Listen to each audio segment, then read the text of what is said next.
Hey, welcome everybody to the 4D version of the Lost Epoch of Traveler. My guests today will be onto my right. Will be 𝙏𝙍𝘼𝙑𝙀𝙍𝙀𝙍 being played by Shauner, and we have Phil the Thrill playing Genie Fritz. Next will be underneath me here. We have Crispy, who's playing Anvar. And last but not least, we have Mr. Max playing 𝙏𝙍𝙍𝙀𝙍. And we will start our roleplay now. 𝙏𝙍𝘼𝙑𝙀𝙍. So I'm board the large facilities ship in orbit above Cydonia City, Mars. I'm sitting in my usual side of the ship, staring out the window, reaching in my pockets, and I'm always leaving something behind on Mars, always. And numerous people around in the area, going from shuttle to shuttle cart. One knocks on the window on their door, looking into the 4 seats where you are located. He knocks on, looks, sees Drac. Points. Me? I don't know what you're doing. Come inside. He opens up. Okay. An elderly gentleman. Hey, do you mind if I sit here for the passage of the time that we must take on to praxis? Go ahead. Thank you. He sits himself down. So, you leaving Mars, or you've been to Mars, or you just passing through? Curious. I come by every 4 Earth years. There was a funeral I had to attend. Oh, my condolences. And I'm needed back at the belt. Oh, Belter. Interesting. Yes, I'm going to practice this myself. Definitely. Looking forward to the trip. He pulls off his jacket, puts it onto the chair, goes ahead and gets himself all comfy, starts leaning back, and don't mind if I snooze off, do you? Not at all. Well, sweet dreams. And he goes ahead and lies back and seems to close his eyes. I continue looking out my little portal. I'm thinking what's going to be needed. What am I going to need to fix once I return? The clouds over Cydonia cloud the lights from the city. Overhead, the sound of overhead, the sound of a voice over the intercom. We are now proceeding. Please belt yourselves in. Get yourselves situated. We are blasting off, doing a boost in 5 minutes. The timer will be up on the corner of your intercom systems. Just pay heed. We will be arriving to Praxis system in 5 hours.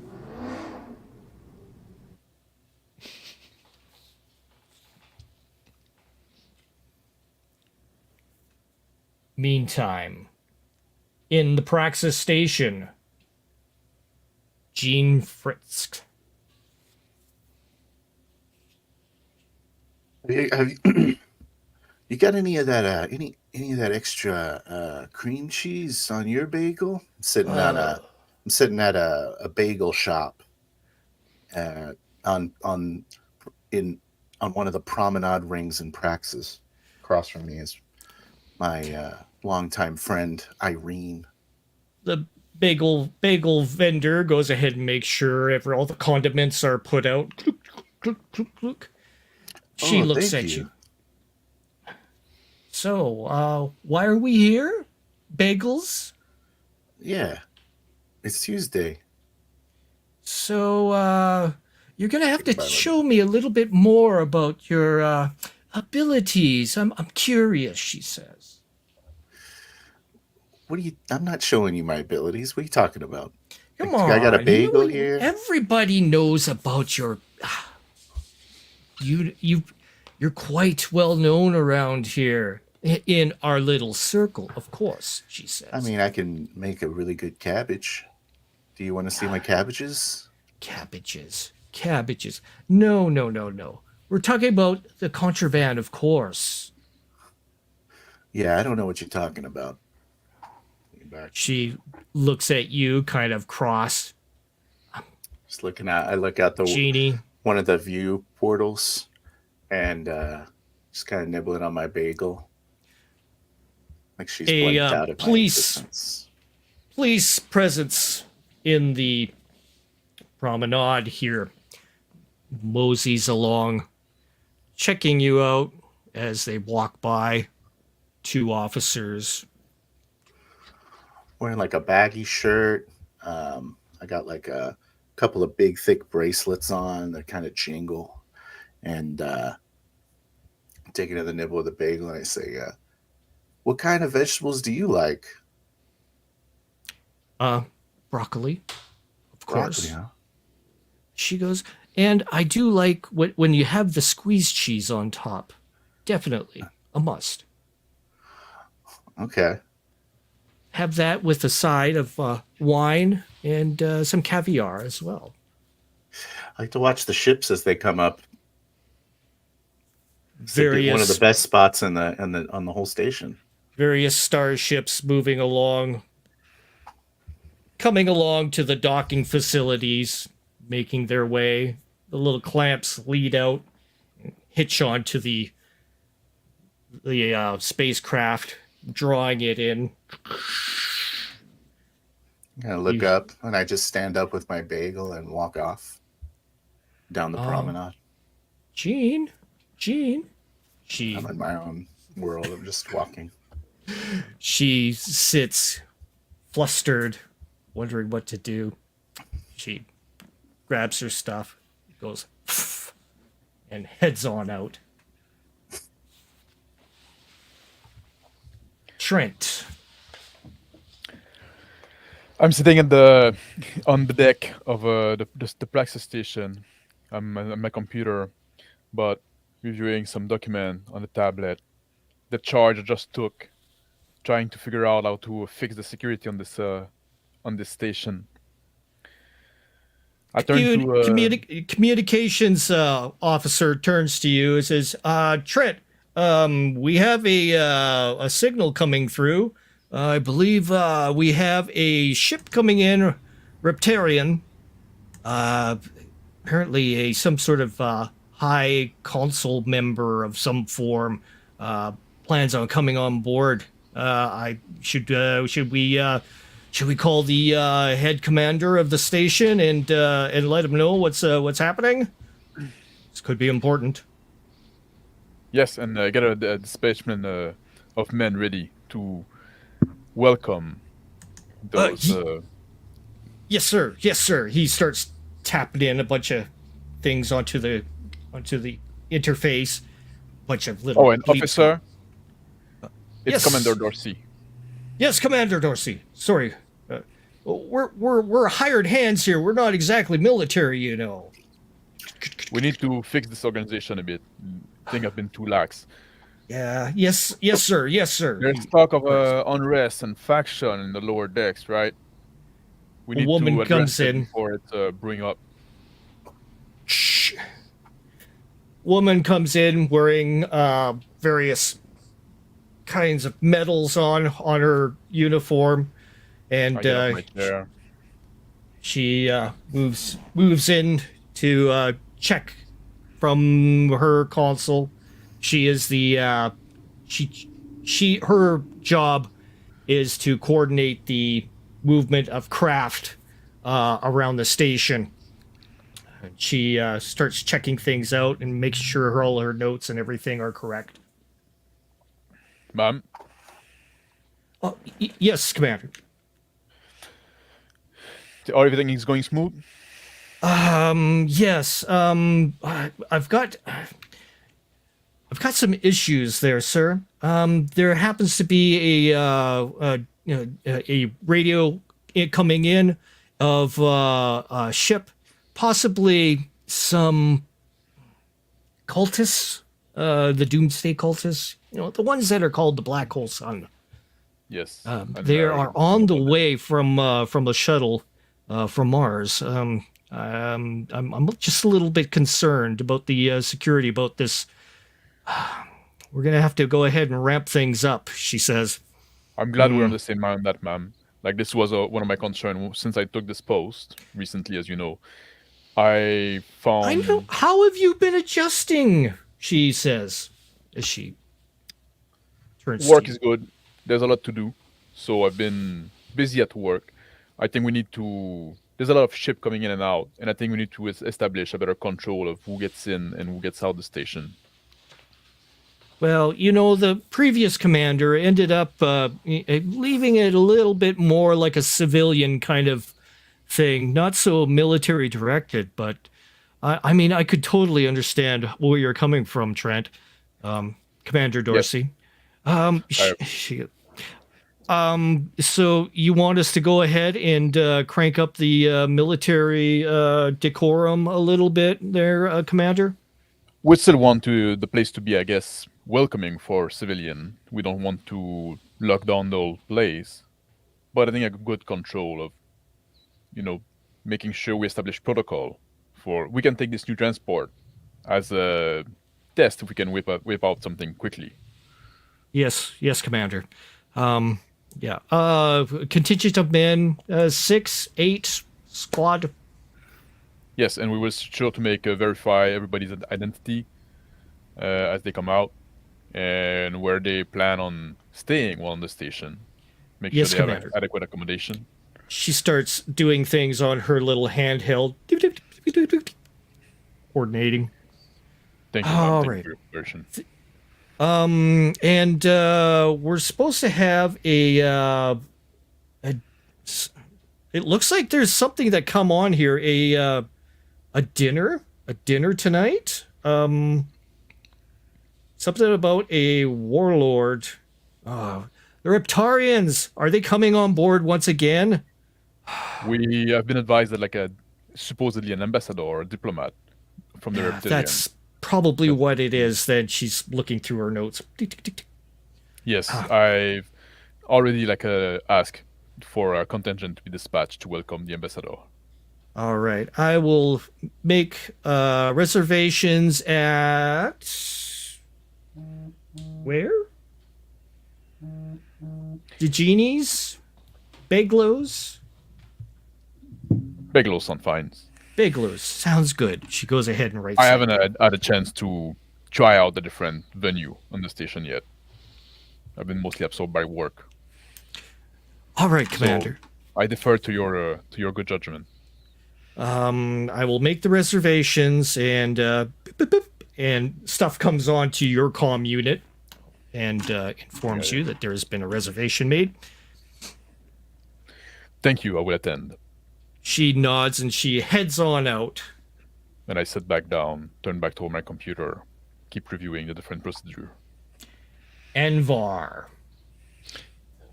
I lean forward in the acceleration chair of the small decommissioned fighter bomber, small craft. Just my luck. Praxis Station put us on hold again. Some big wig. I start typing on the... no. I know that ship. I look over to the side on the console. Little piece of masking tape on the decommissioned weaponry with a a label that says, under no conditions, no, don't even think about it. Type up. The Praxis Station, this is the Ginny May small craft just coming in from the belt. Any reason why you've got me on hold again? First off, you need the registration of your fighter bomber to be reapplicated in triplicate. No, I've done this. I already sent that. I sent it. All right, look at. Can you? This is a small Atticus, craft. You know we have protocols that we have to follow around here. Listen. I know. I'm not trying to cause you any problems. I'm just saying I'm a small craft. I had a long burn here from the belt. I can't just stay on station forever. Oh, Can you slot me in, please? All right. Hold on. I see a little on the idiot panel of my craft. There's a fault now. Oh man, come on, girl. Just hold it together a little bit. Hold it together. We're almost there. Okay, yeah. So sorry. Go ahead, Praxis. This is Ginny May. Please send your registration VIN numbers once again, please. Yep. Hold. I search in my pockets. Nope, not that one. Not that one. A clatter occurs to your left. What? Clang. Come on, hold it together.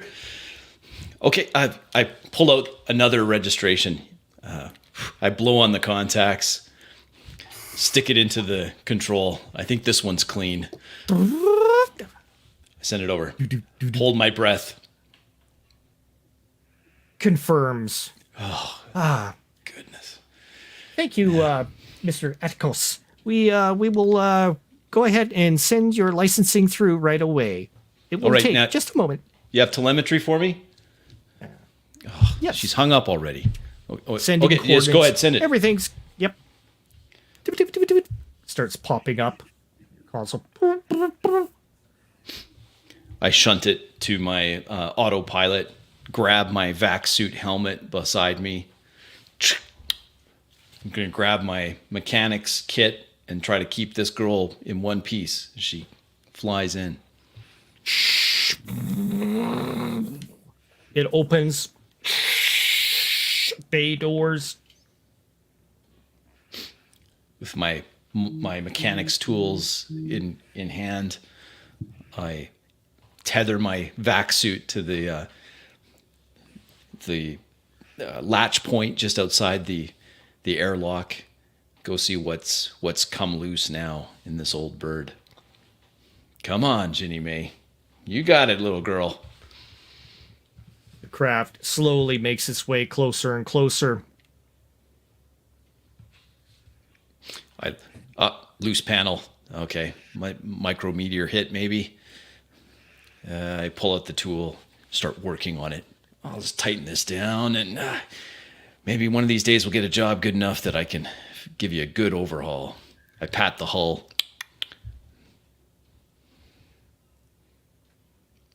Drac. Relentless snoring going on beside you.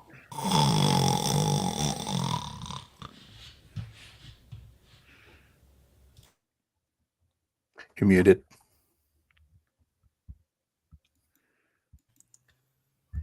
Cops and stuff out here. So I was asleep too. His snoring put me to sleep. So I guess we were both cutting logs. I kick his foot accidentally on purpose. He comes to and looks at you. Do you have the time? He looks around. He looks at the communications console. He points over there. Can you read it to me? 1728. Okay. Thank you. I don't have. I might look old. But I'm not really that old, but what I have is what was that thing? Never mind. I'm not as old as I look. So How old are you then? Says your companion at the seat. 50? Accelerated 50? Yeah. Accelerated decrepitude. That's what I was thinking. That's what I got. So did we launch already? He gets himself up, goes over to the window, looking out at the dark blackness out there. Oh, no Mars. We Mars must is have gone. taken off. He rubs his eyes. So have you've been at Praxis? What exactly is it like on that station? This is my first trip. Oh, it's much newer than I remember it.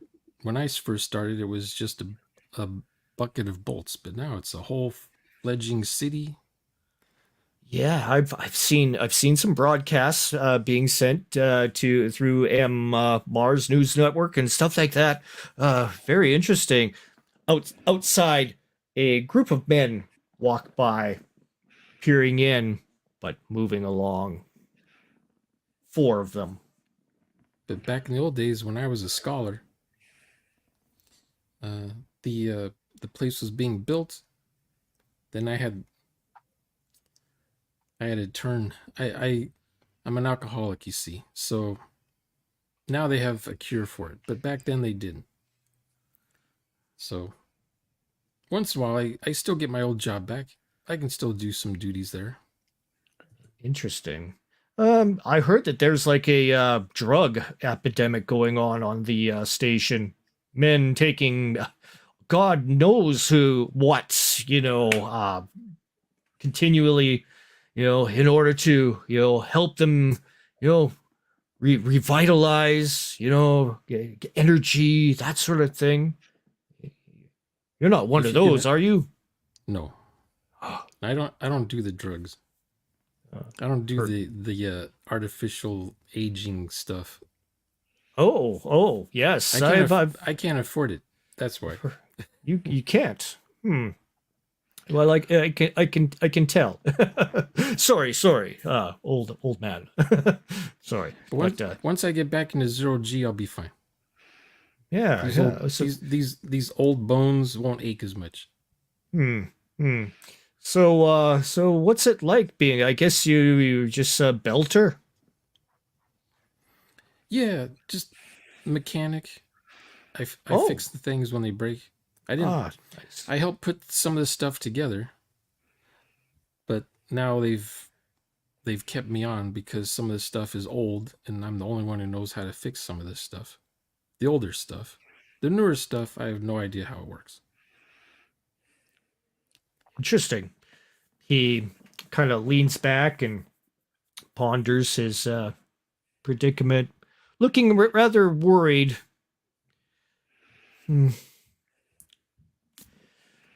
He fidgets a lot, kind of looking around.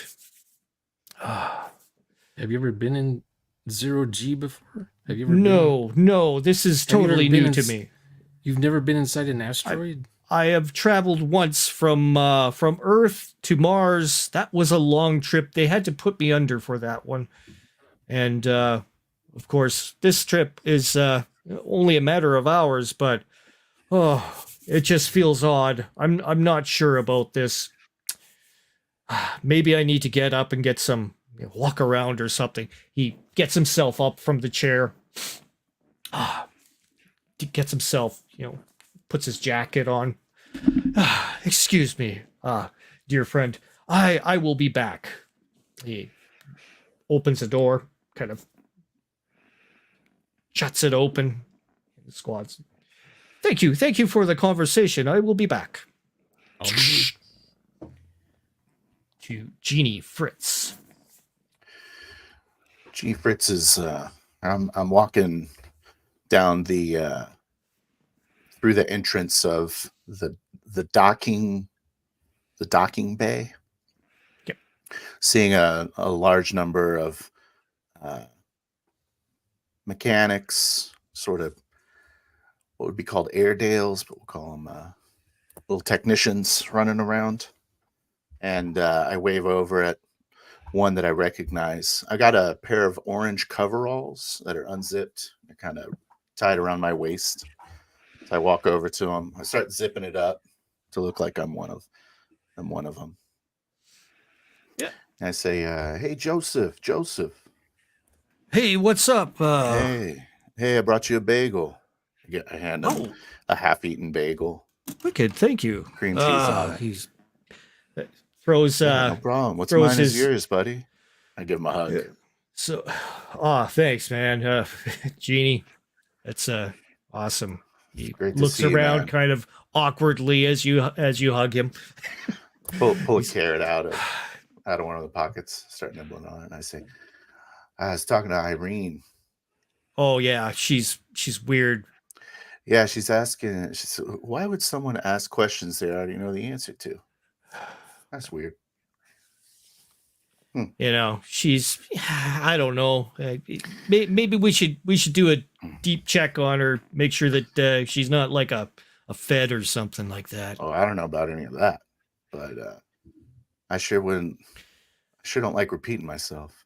It's like, you know, we've been sending out the product lately, and you know, we've been getting back a good return. Hey, I'll talk to you later. You look into that thing for me, though. The thing. Yeah, Irene. Oh. I just kinda walk past yeah. him, Well, nibbling on my carrot, walking around. I walk over to one of the small craft, and I say, "Hey, you need a hand there, Anthony?" Anthony Grab a rolls spanner. himself from underneath and takes a look. Oh, it's you. No. Everything's okay, he says. Coffee. He points to the coffee over beside you on the bench. Grab it, sit it down next to him. Thank you, Genie. Grabs it. Just kind of, I'm just eating on my carrot and He spits. He observing realizes that there's pops it open. It's cold. Clamps it back. Here, give it to me. I'll get you a new one. Thanks, Genie. He goes ahead and rolls himself back under. Starts doing tinkering. Walk over to the coffee machine. Walk next to me is the chief of the flight deck. I say, "Hey, Chief, how you doing?" What's up, Genie? Get up. He's doing checklists. He's Any maintenance pour done? me one too, please. Yeah, sure. I'm getting. Pour It was what are 2 you cups of up to coffee. today? I say, just looking around. I feel like got some people coming in. I'm curious to see what they look like.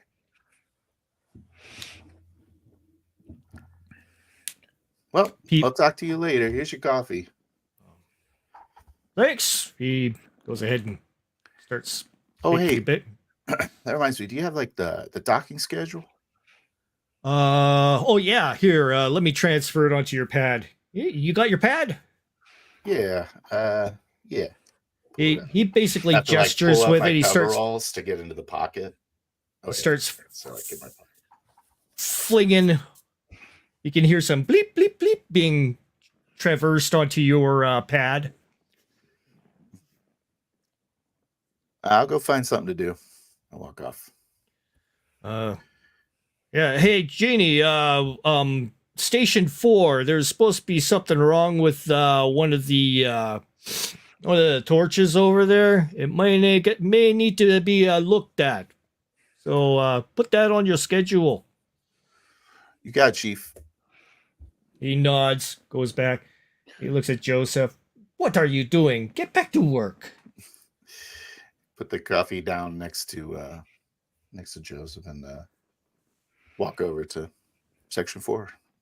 I'm gonna work on the torch or check on the torch. Over to Trent, the command center.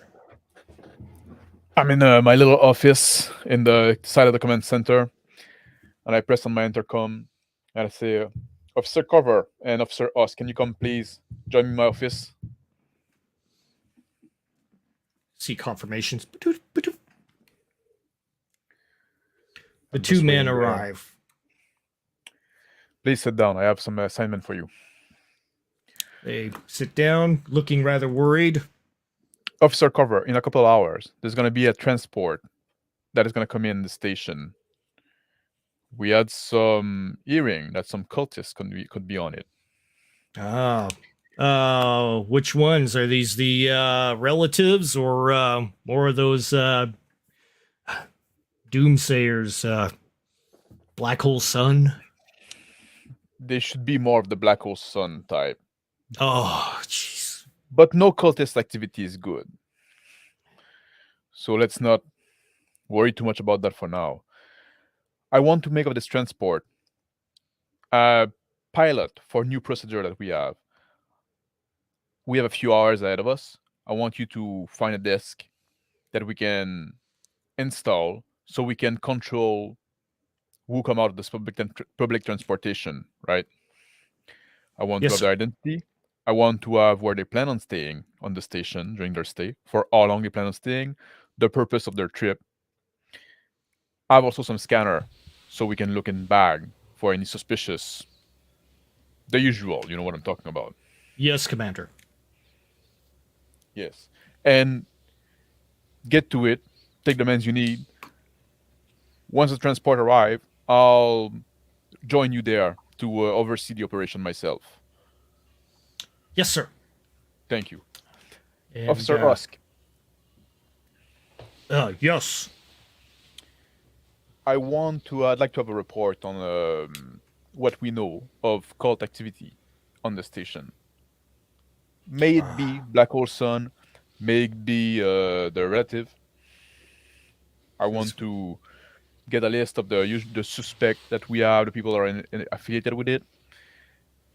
And also, it's something like I want fairly soon. It's not something that I need today. It's something that I want to work on. We need to clean up the operation. Another thing I'd like you to work on, maybe put that on a higher priority even. Drug trafficking and use on the station. This is also something we need to control a bit, especially amongst the staff. Totally understand, says Oscar. The civilian, the belter, and stuff like that. Maybe we can be a little more lax for now. But people among the staff, they need to be they need to be sharp. All right, Commander. Sounds like yes, sir. We also need. I see some report of like ship coming in derelict state. Those are accident to happen. We put that a pin on that. We need to work on that at some point as well. Yes, sir. Yes, Commander. Put the drug use on top priority. Top priority. Yes, Commander. Thank you. You're dismissed. They get up and go ahead and move out of the of your office. I go back to reading some report. Back outside the station in Ambar's fighter bomber. I hesitate. Satisfied with my repair job, as it is, I hesitate in front of the airlock of the small craft, just for a moment. My eyes turn to the 1940s style pin-up artwork on the nose of the ship. I magnetize the mechanical tools I was using and stick them to the hull. And instead of going in the ship, I turn around. Crawling hand over hand, using handholds as I know them well, I go to the decommissioned bomb bay of this fighter bomber and I tap a little bit on a panel that loosens just enough that I can fit my hand, gloved vac suit hand, and I type a few codes and the bomb bay door slide open. I peer inside, lights from my vac suit helmet playing over the interior. Some containers with reptoid language on them. All right, looks like The product is ready for delivery. I look over to the side, a longer container, more like a torpedo shape. And the stupid passenger. Man, should never take passengers. Stupid cultist. I hit the Bombay doors to the close. They slide shut. Man, idiot. I should know better. Stupid Cornell. His dumb cause. I'm talking to myself. I make my way back into the airlock and into the ship. Pressurize, of course, before taking off my vac suit. It looks like we're almost ready to dock. Not a moment too soon. The ship approaches ever so closely towards the docking bay doors. It's like a membrane in front of it of electric static force. Oh, I hate this part.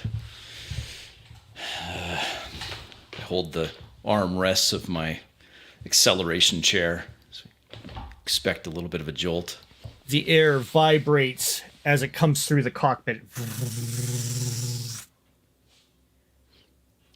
Again, I hold my breath. Let's hope that I paid enough for this berth. Where is that guy? The bay below you open and ready to accept the vehicle, your fighter bomber. Within, there's a clamp system up above in front of you and from below, ready to receive your craft. Robotic arms coming out to grab. Clamp. Starts clamping onto your ship. Starts drawing you in. I key the hail button on my console. Praxis Station, this is Ginny May, requesting transfer over of power. Like to start using your guys' stuff if you don't mind. No problem, Commander Anvar. We will have that transferred to you at a moment's notice. I wouldn't mind talking to one of your maintenance crews. Just a loose panel. I've got a friend in the crew, if you don't mind. Goes by Ginny? Jeannie, that's it. Yeah, Jeannie. Good friend of mine. I know him well, including his first name. Please let him know I've arrived. Will do. I lean back. Big sigh.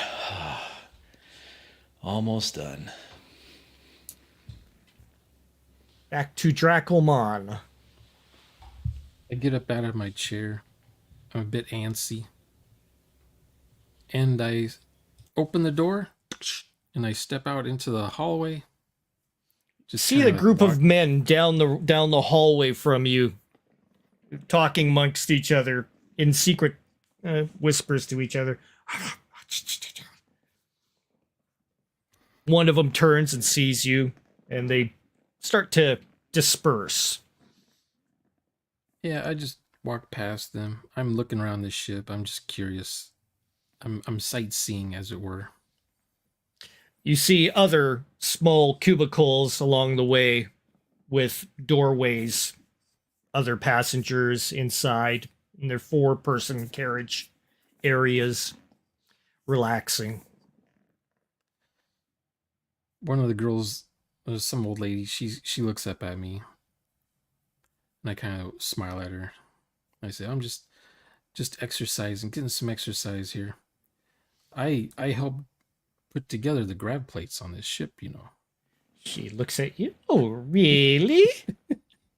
Roll your What? roll your Soch. Soch. Okay.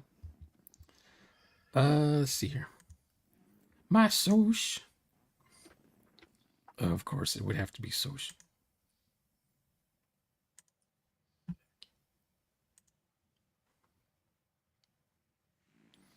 So I rolled a 5. She looks at you. She goes, "You don't look like a maintenance person. You look more like a bum," she says. You're too kind. I squint and I look as far down the aisle as I can see. I'm just curious if the as you go down that far, the seats get cheaper and cheaper. And then behind me, I'm assuming is first class people. So I begin to turn around and start heading the other direction. Wondering if the ship's going to land anytime soon.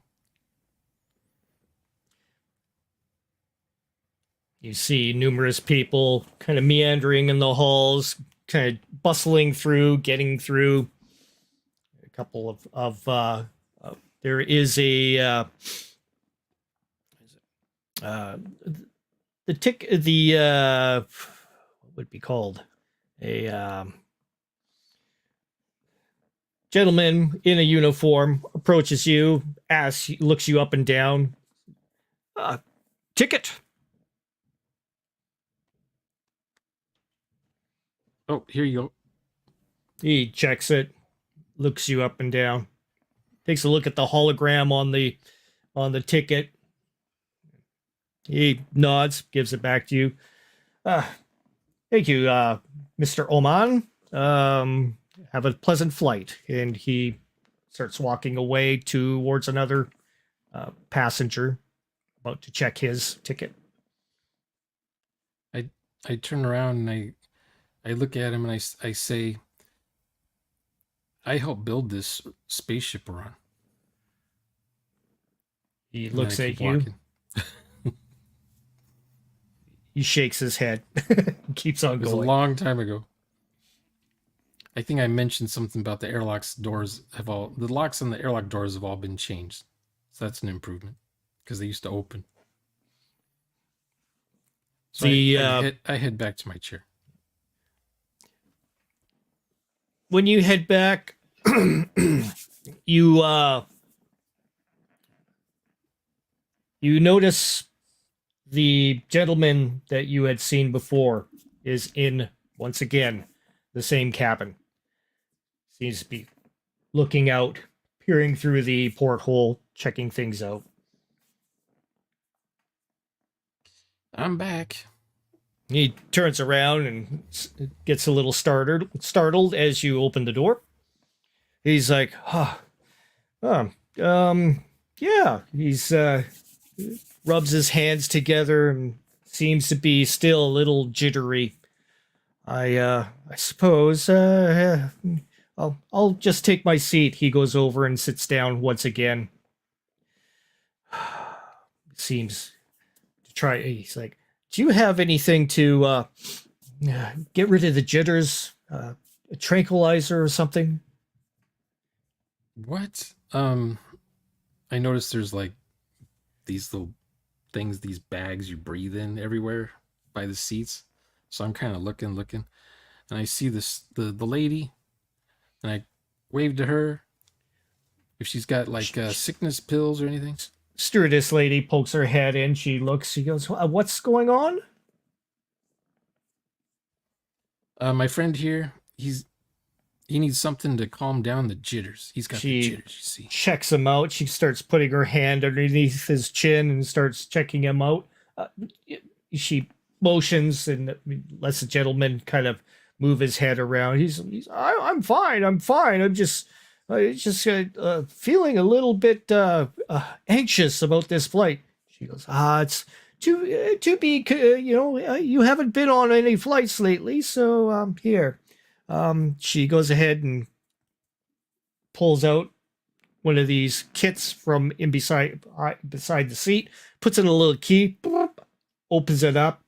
She goes, take one of these. She hands him a pill, and she takes the little dispensary cup, sticks it underneath part of the door where there's a water outlet, gives him a cup of water, and he takes it, sips back. I say to the guy, I helped design this ship. It's safe. I don't need to take pills. I don't get the jitters on my own ships. Well, it must be nice, but I've, I don't travel well, he says. He just shakes his head and tries to think about something. She goes, just lay back, go to sleep.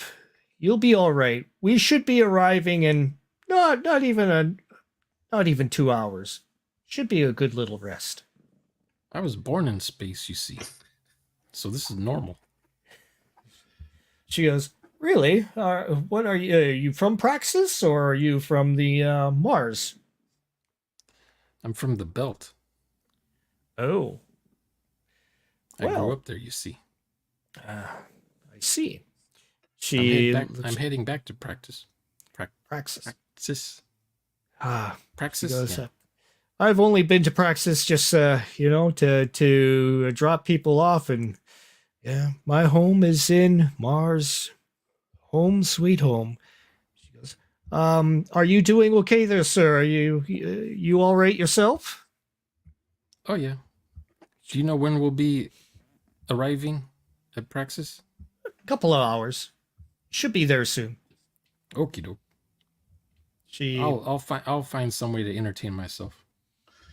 Very well. Have a good trip there, sir. She goes ahead and starts jostling around, brings down a blanket from one of the upper shelves, puts it over the other old guy.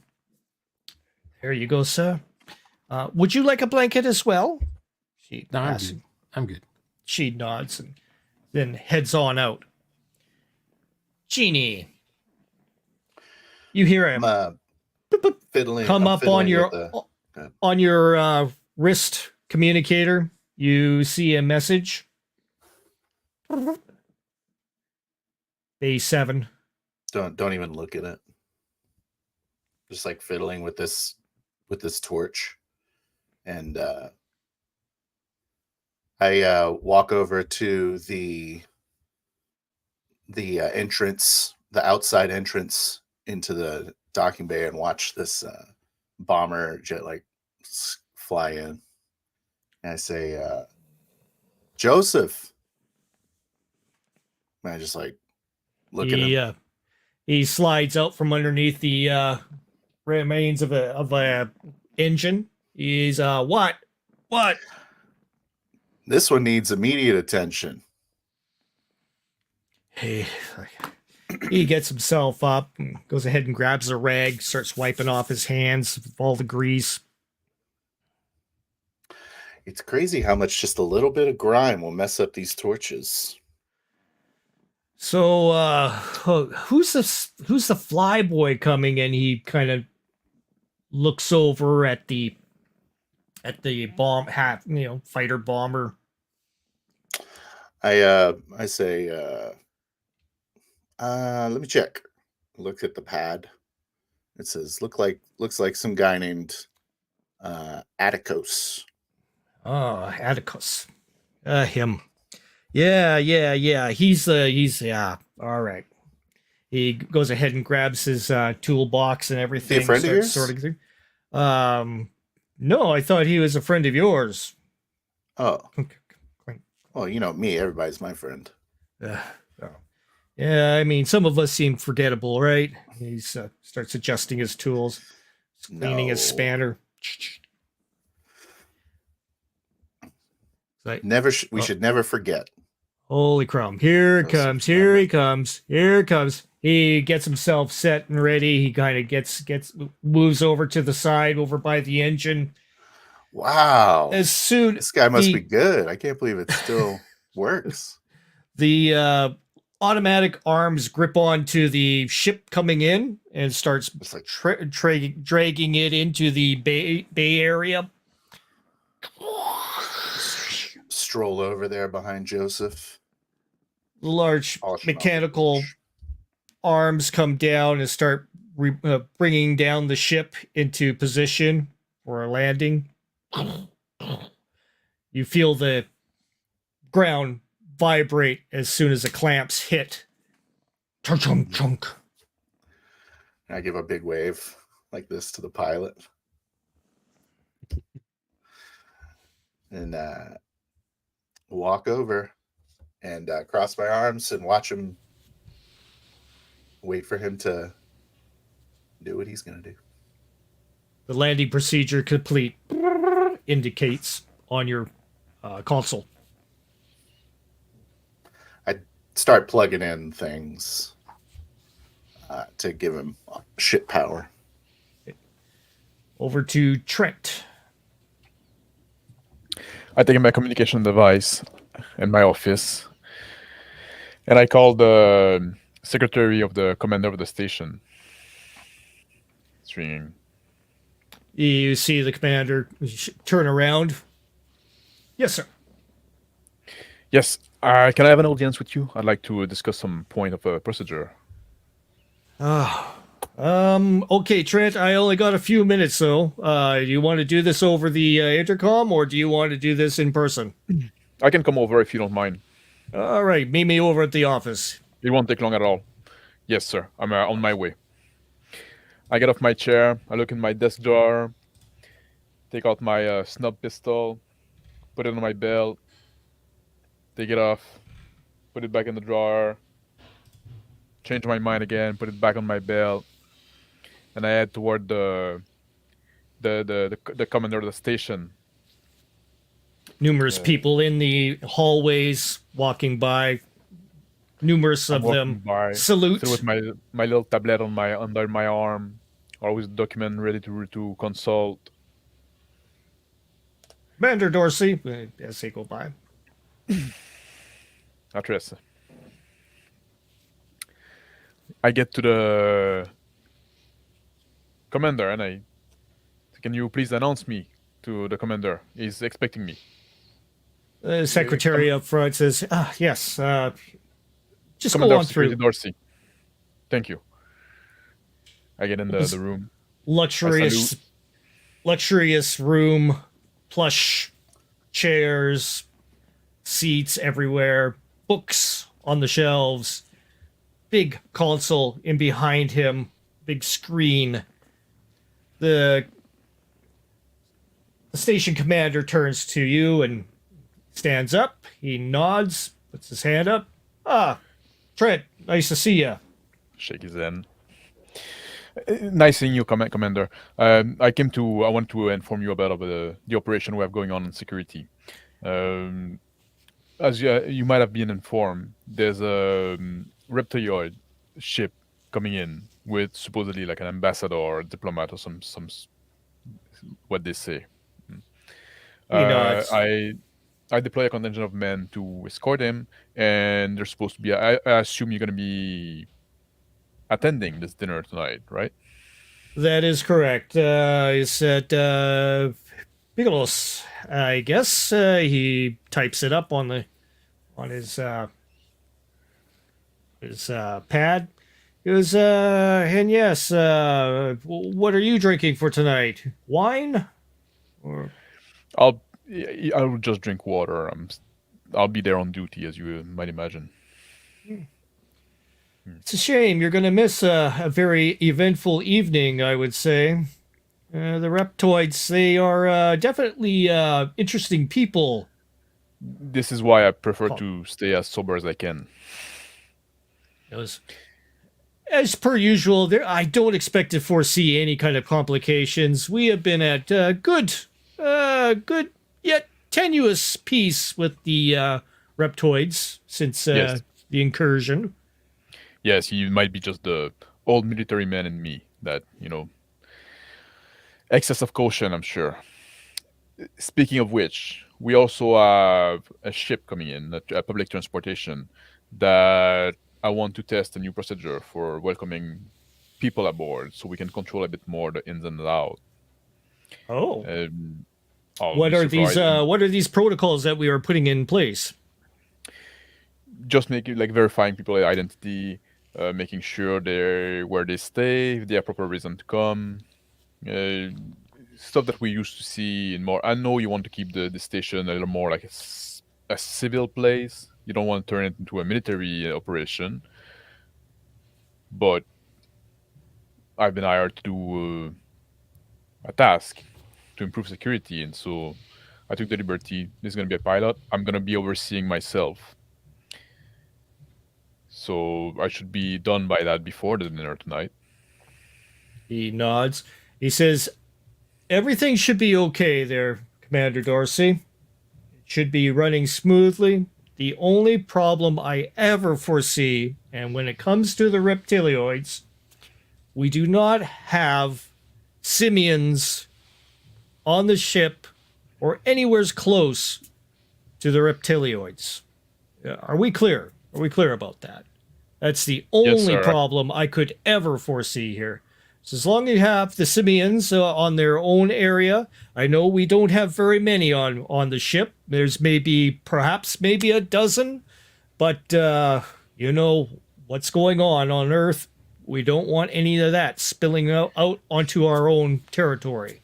Would you like me to dispatch some men to make sure that to control the section part of the ship for the simian and for the reptile? Right. Good. At least we were both on the same page about that. All right. I guess I better get myself all ready and gussed up for this occasion. That ship should be arriving within the half hour. Yes, I'll order my men to section the part of the ship, and I'll head right to the docking bay where we expect this ship. He looks at you. He goes, well, it looks like Jensen's recommendations have been very, very, very fortunate. I'm glad he recommended you for this job. Anything else there, Commander Dorsey? No, I'll take my leave and I'll see you later on tonight. He goes, very well, dismissed. And he gets back to his looking in his room as you proceed out. Yeah, and as I take out, I take my communication device, and I think him for a moment, and then I call him the security post. Waiting for an answer. Hello, this is Commander Dorsey. You have Craigson here? Yeah, Cranks. I need. Could you dispatch? I'm heading toward the docking bay to oversee the operation for this transport coming in. Can you dispatch some men to control like section of the ship to make sure that reptiloid and simian don't come in contact? Yes, sir. We'll have a few extras doing a sweep just before they go ahead and embark on our in the docking bay. We'll make sure that everything's okay. There's not very many on board there, sir. So I don't think there should be any problems. Try to be subtle about it. Try to keep it civil. We don't want to increase tension. The whole goal of the operation is to avoid it. Yes, sir. Yeah, Thank you, we Cranks. will. No problem. Craigson, I hang up, and I'm heading toward the docking bay where we're expecting the ship. you hear a blip come over your pad. I look at it. Osk has sent you some rudimentary information on the Drug use. on the cultists. He gives you some images come up showing variations of their clothing, what they usually wear. I just quickly reply to Osk through text. Good job. It'll be more useful if we get a picture of the cultist member without the costume. I send that. Yeah. And I keep walking. Back to Anvar. I wave at the gentleman waving at me down on the deck. I uncouple the gloves from my vac suit, and as I do so, I look at my wrist comp. Yep, looks like my contact. Toss the gloves back into the cockpit, and then climb down the extendable ladder to the deck below. Hi, Genie. I'm Anvar. Joseph. I'm plugging in the power cord. I stand up and I say, Anvar, it's good to meet you. Finally. How you doing? I'm sorry I offend. I haven't seen a refresher, and well, I hesitate to tell you how long it's been since I've had a good shower. But this fresh air, boy, it's nice in here. This is great. I extend my hand out. I shake his hand. I say, how long are you staying? And and my mind kind of opens up, and I attempt to reach into his mind to read his thoughts.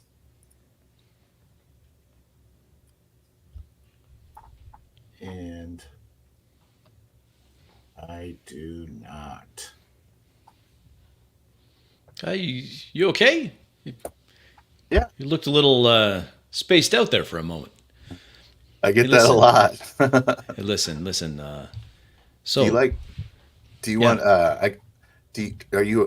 Have you had fresh produce in a while? Man, I haven't had fresh anything for a while. Here, man. Hand him 2 carrots. That's solid. I grab a carrot, crunch on it. Oh man, this is great. I haven't had a carrot this fresh, and I can't remember last time. Let me show you where the showers are. That'd be great. Hey, Joseph, you're good, right? Oh yeah, Joseph. Yeah, he's looking over the ship, going, "Is this a FSX 16 or 14?" 14, sir. Proudly. She's a beauty, isn't she? He grabs. She's rag. showing her age, but she's still holding it together where it counts, right? Wow. Joseph, what's your name, sir?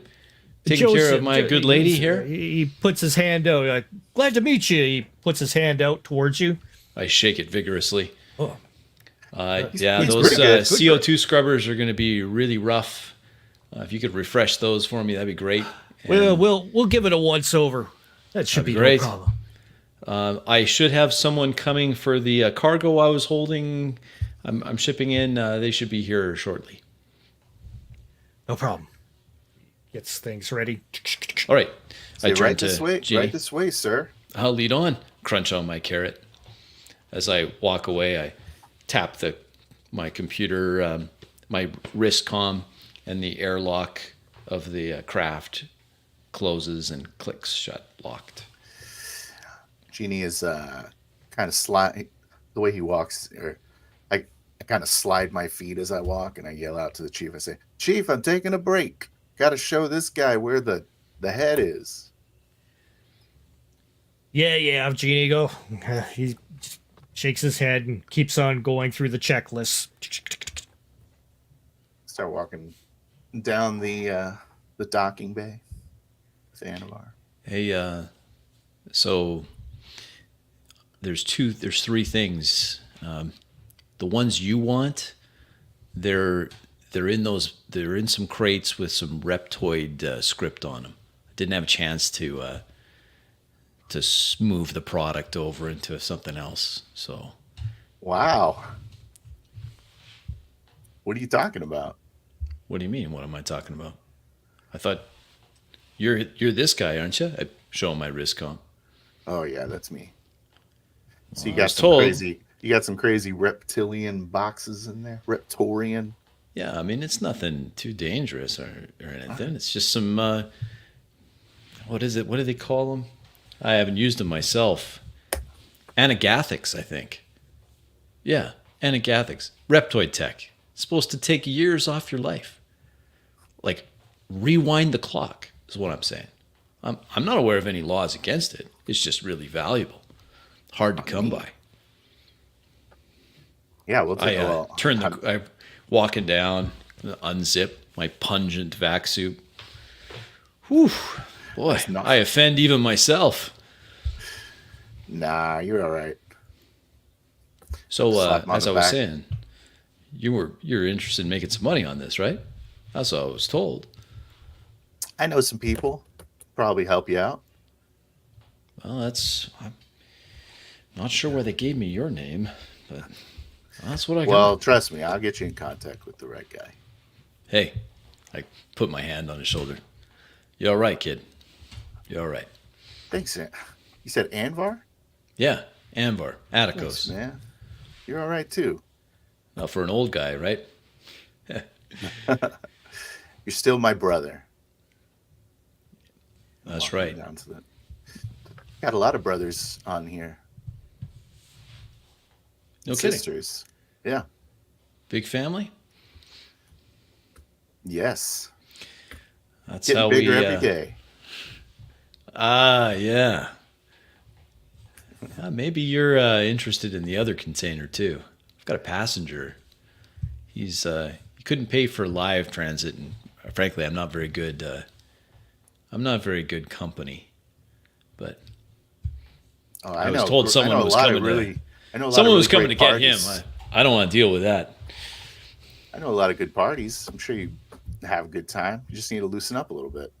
Oh man, I'm kind of comfortable with my ship. She's the only girl, Ginny May.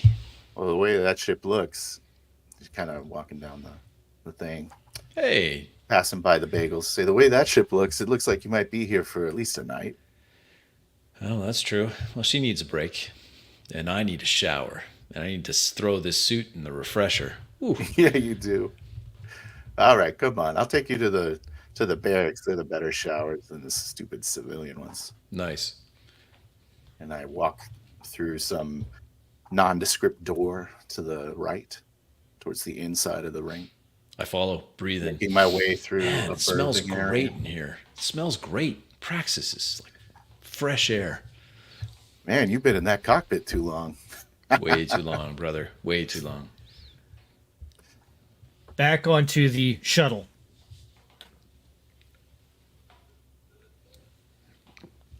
Well, I'm anxious. I want to get off this ship. I want to get back to my belt. I want to get back to my home. This is what I'm thinking. Your man beside you.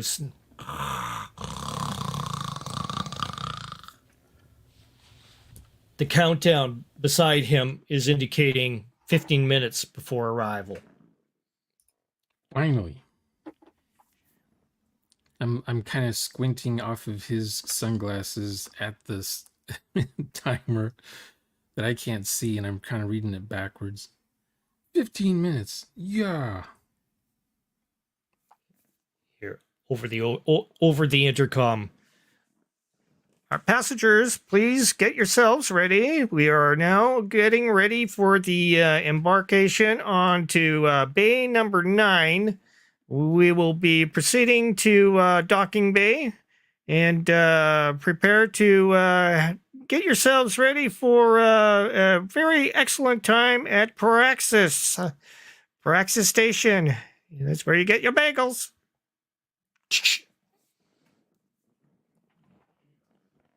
So I strapped this seatbelts on.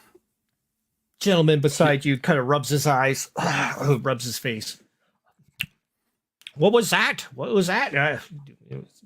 I hear something?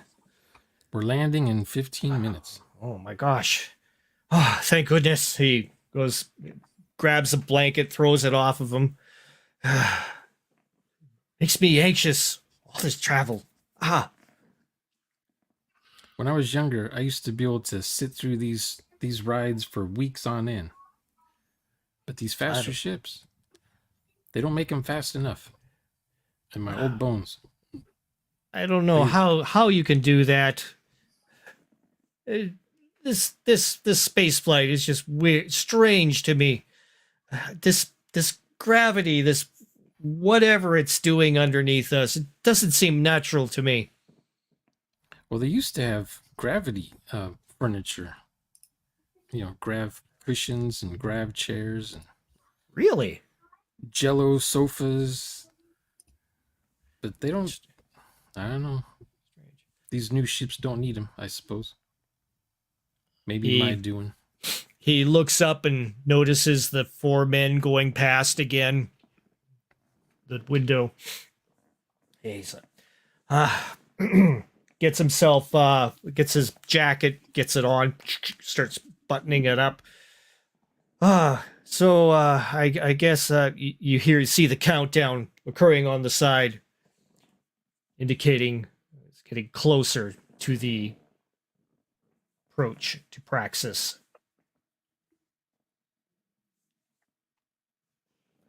Please get yourselves ready. Please belt yourself in, just in case. We are now arriving at Praxis Docking Bay.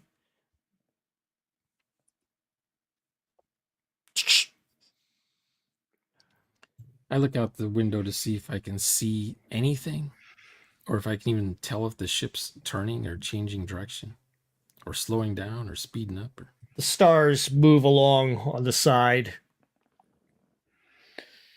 going past. I look at one of the stars and I'm thinking, that's Earth. The old man sitting there pondering, gets himself up and takes in a deep breath. Says, well, I guess it's almost time to disembark. Yeah. You hear the ship shudder a bit and you feel an uplifting in your stomach. Once again, not unusual when the gravity takes hold from the station itself. Transferal. He's curls up. He goes, "Oh my goodness! I just felt my stomach leave my body. What is going on here?" I'm guessing we've landed. Let's get out of this. Let's get out of this this tin can. I couldn't agree with you more, my friend. He stands up once again and gets himself out through the door, heads out into the hallway. Who do you think those guys were that kept walking past us all the time? He shrugs. People, just other passengers.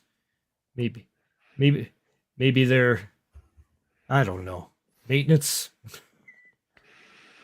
Did you have any baggage or anything? I didn't bring any. It's just me and my ticket. Yes, I have baggage. He says, I'm going to have to go ahead and into the back area here and the lower class and go ahead and collect it along the way. Well, it's been a slice. He puts his hand out towards you, Mr. Ullman. Very nice to meet you. I'm Joshua, and hope to meet you again. And maybe I'll see you. Maybe I'll see you around on the space city. Well, thanks for keeping me at ease. He says, I appreciate it. He heads on out and heads down the hallway, moving himself between several bodies along the way. Yeah, I start heading towards the exit. At the... Gonna go to Trent. Yeah, I'm there by the transport come in, and I take my communicator, and I put the frequency of the ship that they gave us for the communication, and I say, Captain of the shuttle, this is Security Commander Dorsey of the Praxis Station. We would like you to ask people to disembark in an orderly manner. There's going to be a control of identity as you board the station. It's new protocol, nothing to worry about. But we need the cooperation of everybody. Alrighty, you hear a call back. Put my communicator back, and I turn toward Corver. I say, "Good job, Corver, setting that up. So you know the procedure. I know in theory. Maybe you haven't practiced yet. It's very simple. Control identity of everybody that comes out. If there seem to be some discrepancy, and you ask why they're here, how long, the purpose of their where they're staying, if they seem nervous, if there's stuff that seem to be discordant between what you see on their paper and what they look like, what they tell you. Send them to one of those booths there, and then we'll ask a little more. He nods. Hey, you, private, over there, and corporal over there, and the two gentlemen, go ahead and grab the encasement that comes over across to the front of the shuttle doors, where it has a unit that scans as people come through. They set it up. I'm staying around for that. If there's any irregularity, I'll come and supervise what's happening. Osk turn on the to, other side presses a button. It lights up. I turn to an officer behind me, and I said, "Jensen, can you get me a coffee, please?" Yes, sir. Heads on over to the little station over to the side. It's plugging in some credits. Starts making coffee. All right, we're ready to have this transport disembark. Culver looks to you and he nods. The doors to the shuttle open, and the passengers start disembarking. I'm pacing around, keeping an eye for anybody like suspicious. As people are coming out, you hear the you hear the a scanner shout out, "Wee woo!"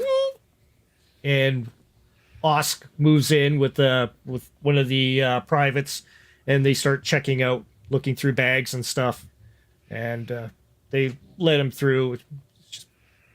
He waves it off. He says, "It's all good, all good." Brings him on. I look at the man that just got stopped and I said, "Welcome to Praxis. Enjoy your stay." Oh, thank you, thank you. It's up, walking past you.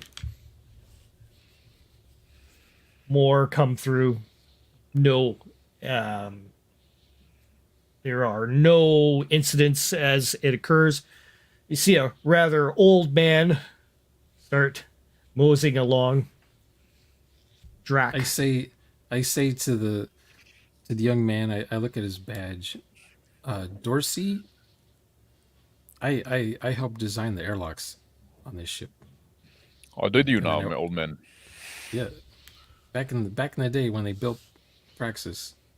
I extend my hand as a sign to for him to give me his piece of ID. Oh.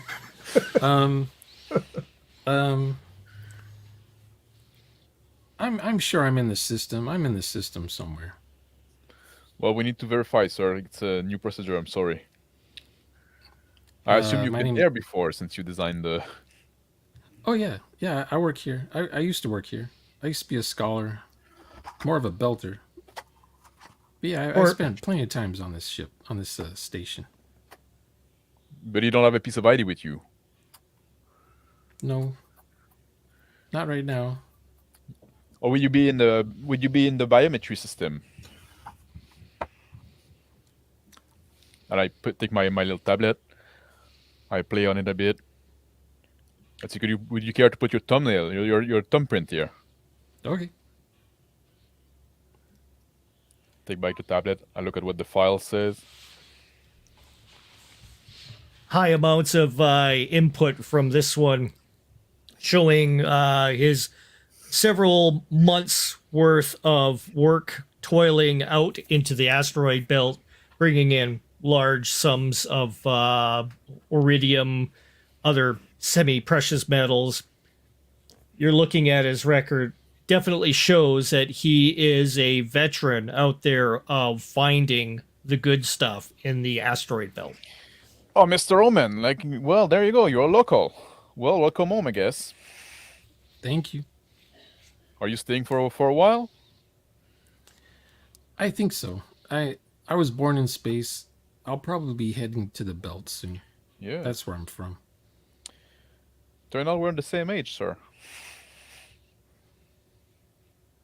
Well, my life. If you lived my life, you'd be looking like me, probably.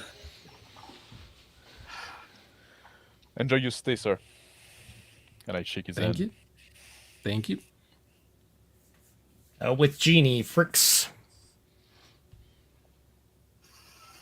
Leaning against wall to the bathroom, and I say, pretty big shower, huh? Yeah, sorry. Time got away from me. It's just so luxurious in here. I've never been in a shower where I can actually bend over and clean my feet. This is great. Luxury. Oh, I'll just be another second here. Hold on. Yeah, That's of course. Great. And I wave at Chowdale over down the hall. I say, hey, come over here. Little a restaurant line worker. Yes. He comes over. Yeah. Hey, Genie, what's up? Hey, friend of mine is here, and he's gonna need to talk to someone because he's got something to give somebody. I don't know, but can you go tell Andrea? Andrea? What? Your second in command, Andrea? What? No, one of my friends. She's one of your friends? You know who I'm talking about, Andrea. Andrea. Yeah. Oh, Andy. So okay. many questions. Yeah. He says, okay, yeah, sure. Okay. What you just want me to get her here? Are you okay? Not sure. Put my hands on their shoulder. I say, are you okay?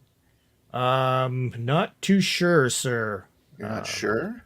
Oh, you always strike me as odd. Whenever I talk to you, I get this kind of weird kind of masmia of some form. Whatever you, I can't explain it, sir. Okay. Tell Andy that Anvar's here. Okay. Can you handle that, friend? Yes, I can do that. We'll have that right away. Beep, beep, beep, beep. Thank you.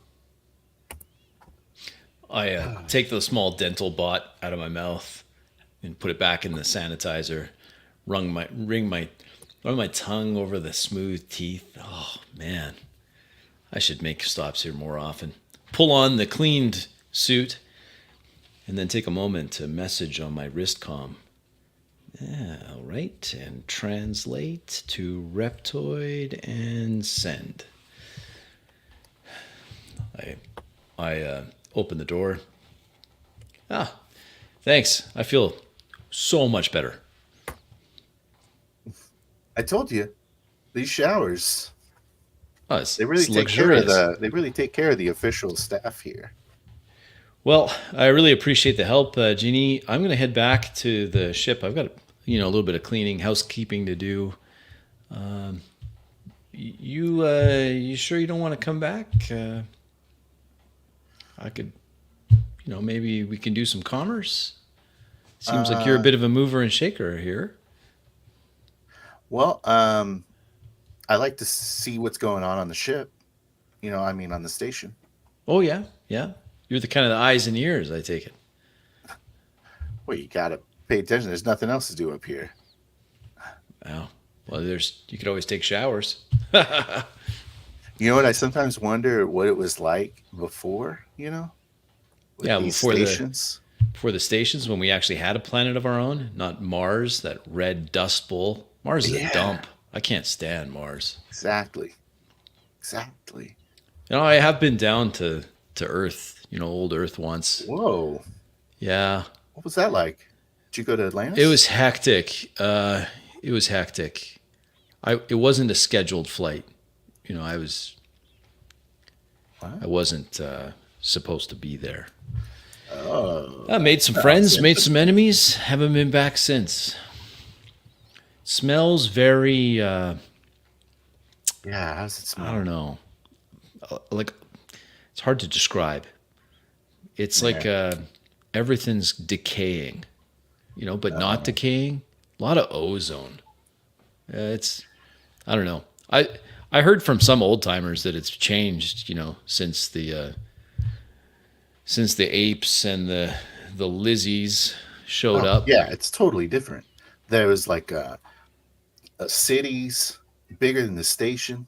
There was like Yeah, man. huge forests. Now it's all like weird jungles and tropical. Yeah, it's totally different. Totally different. But between you and I mean, we got to kick these aliens out of here. No, man, no. We're the aliens. Hey, man, this is our system. The Lizzies show up. They bring with them these ape people. They want to fight all the time. We're just caught in the crosshairs. No, you got it all wrong, man. Listen, I'd love to talk about this more, but a little concerned people will be listening in. Maybe. Well, you can't talk about like crazy theories. Well, I mean, we can talk about it, but there's. I've heard We're talking rumors about some kind of crazy drug dealers. Well, I mean, I say keep your voice down, man. I've heard some things about the new security chief here. The Dorsey seems pretty uptight. I don't want to be on his bad side. I'm just trying to eke out a living here. Okay. Well, here's what I think. Maybe you. Yeah, lay it on me. Well, let me tell you while we walk to. I'll go back with you. I'm kind of curious to see what if Joseph's been able to fix your. We'll call it a classic. Yeah, she's a classic, all right. Classic. Yeah. Oh, well, yeah, let's go. I may be able right? to. So we're the aliens because we're not in our space time. So you think that we're the ones that have been? That's far out, man. That is way far out. Maybe we can talk some commerce when we get back to the ship. Incoming call to Dorsey. Commander Dorsey, this is Lieutenant Commander Janice. Listening, yep. We have something up on the scope, something in the far distant. The sensors are just starting to read it. It's strange. It's like like all our sensors are like reading just a black hole kind of in that vicinity. It's strange. A black hole? That doesn't make any sense. Black hole. I'm not sure. Not very many of us have any military experience on the station here, sir. We think maybe you could suss something out here. I'm coming over. I'm well trained with sensor. I'll see if I can figure out what's Thank you, sir. Thank you, sir. Put my communicator away, and I head toward the security area. Dracomon. I'm looking for I don't know. It's been a while since I've been on this ship, on this space station. So I'm just walking around looking, see if anything I recognize. Shops, fast food places, motel rooms, seeing what's changed over the years since last time I was here. Numerous people jostle about grabbing their luggage, getting themselves situated, calling little portable cars that come along, like golf carts, and they get onto the golf cart, whisper things to the person's ear, head on out. Numerous hoists everywhere. I see a woman who's renting out the little golf cart looking things, and I say to her, I helped design the brake systems on these things.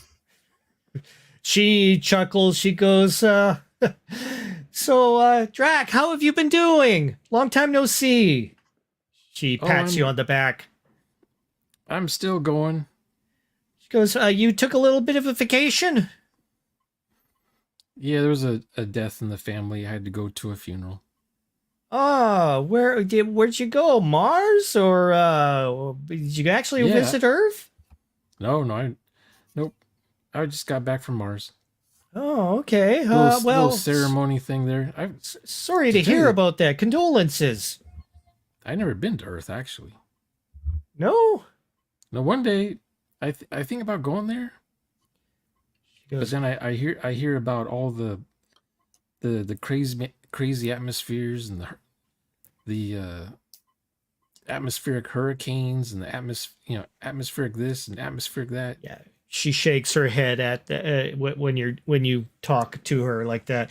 She goes, "Look, I had a friend who actually went down onto into Atlantis, and he says it's quite a setup they have down there. He says all the higher ups go to Atlantis. You know, I don't know. Atlantis sounds like too much gravity for me to be walking on. She goes, well, they say it only takes a few days to go ahead and, get your head over it. You know, it's just like riding a bike once you get to, those 1G gravity. Yeah. It's not too bad. She goes, it's about maybe double of what we have here. And the sun, it's so bright over there. She goes, well, from what he said, there's a lot of cloud cover in that area. She says the fighting and all that stuff and the jungles and that's elsewhere. You don't even have to worry about it. You should really consider going down there one time. It might be a place to get yourself a little bit of sun there, Drac. You know what? You talked me into getting a ticket. That's where I'm going to go next. Okay. But in the meantime, you better get yourself, back to your hovel there, and I'm pretty sure. Yeah. But first, I want to check on some friends. I want to get something to eat, and then hey, you want one of these babies? This is a sport model now. We've started getting these. They started sending them from Mars. Oh no! I'll walk. I'm good. I'm just gonna walk. Okay. I've been sitting on that ship on my way over here for seems like a week now. Oh, I could imagine. Well, hon, just, take it easy. Hey, how about we do coffee later? She's Sure. all righty. I'll talk to you later, Drac. Well, enjoy your walk. See you later. The 4 men that were on board the shuttle move themselves along, and without any luggage, continue on the promenade. They take a left into a shadowy area of one of the lingering alleyways of the space station.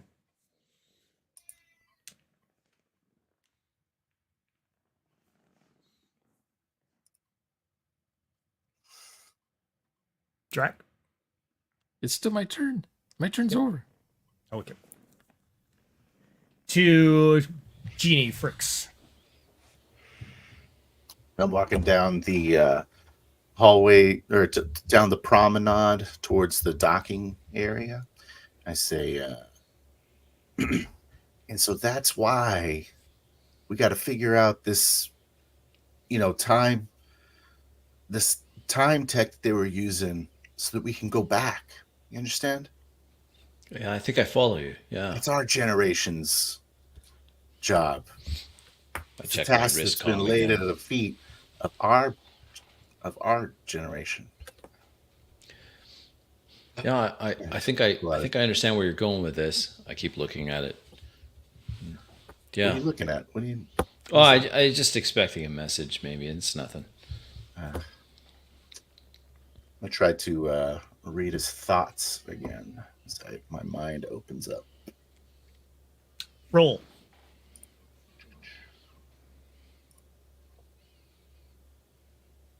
And I do. I If I can read it, my mind reaches out and begins to sift through his surface thoughts in a difficult way, though. Not thoroughly. I'm increasingly worried about the sanity of this young man, Genie Fricks, and his wackadoo theories of time travel and yada, yada, yada. I'm also anxious to hear from a reptoid that I've reached out to. A short range communication. Someone on the station that I sent a text to. Oh, where is that guy? Say, anyways, keep walking. Well, looks like your colleague has done a great job. Look at her. She looks great. She doesn't look any different, but she looks great to me. Joseph hops over on the side of the ship. Ah, there you guys are. Yeah, I went ahead and fixed a few things there on your, the intakes were sucking in a little bit too much fuel there, sir. I went see. ahead and Yeah, did an I knew there was adjustment. something. He goes, I knew there was something. Would you Slap mind if him on the. I slap Anvar on the shoulder as we Oh, hey. talk to Joseph. I say, "Hey, Joseph, you met What's up? you met cousin Anvar already. Cousin being code for not to be trusted. Yeah. What? What's up? Oh, you did meet him. Okay. How's the ship looking? Ship's looking good. Well, it's a wreck, but hey, it's that looking at the engines here, they're pretty peak technology for a few years back. That's for sure. Is it? There's not much parts around here for this old sweet honey here. Yeah. Like, my hands over. Say, what the hell's going on over there? They got the security out, huh? Oh yeah. They came sweeping on through. Laszlo, the simian, the little simian guy that comes in, and, brings in the donuts every once in a while. They had to escort him away. So no donuts this morning. Wait, there's simians here? Oh, yeah. There's maybe a handful. What are their names? He said there's- Laszlo. Yeah, Laszlo, what are the other names? Laud, there's all kinds. Yeah. Well, listen, I there's- gotta go, guys. So thanks anyway, Jeannie. Nice to meet you. I abruptly turn, code in my wrist comm so the ladder comes down. Start climbing the ladder up to the ship cog. Abrupt change of comportment. the command Up there, and center. I say, Joseph, you gotta learn when to stop talking. What? Stop What? And I walk over to the security checkpoint, see what's going on. Meantime, in the command center. I'm getting in the command center, and as I get off, I look at one of the officer by the junior officer by the on my left, and I ask her, Janice sees you and says, "Oh, Commander, you finally made it." She hands you over the report. yeah, She- I just lift my finger like that. I turn to a female officer next to the door and say, like, "Sherry, can you drop by my quarter and get my dress uniform? Bring it over here. I'm just gonna change the office. I need to go to this dinner. I'm not gonna have time to go change myself since I'm looking at She that." nods. Yes, Commander. Right away. She heads on off. Then I start looking at the report. Report What it indicates a variance in the frequency in the space. 300,000 kilometers offside of the base of the space station, indicating no a strange displacement of volume. She's like, I'm confused about this, sir. Have you? Let me look at the sensor. I'll do the reading myself, if you don't mind. And I move toward the console. I lean over. See on the sensors an indication showing displacement area void off in the distance with the long range sensors, reminiscent of reptilian shields, in your opinion. This is not a good sign. This is like war stuff.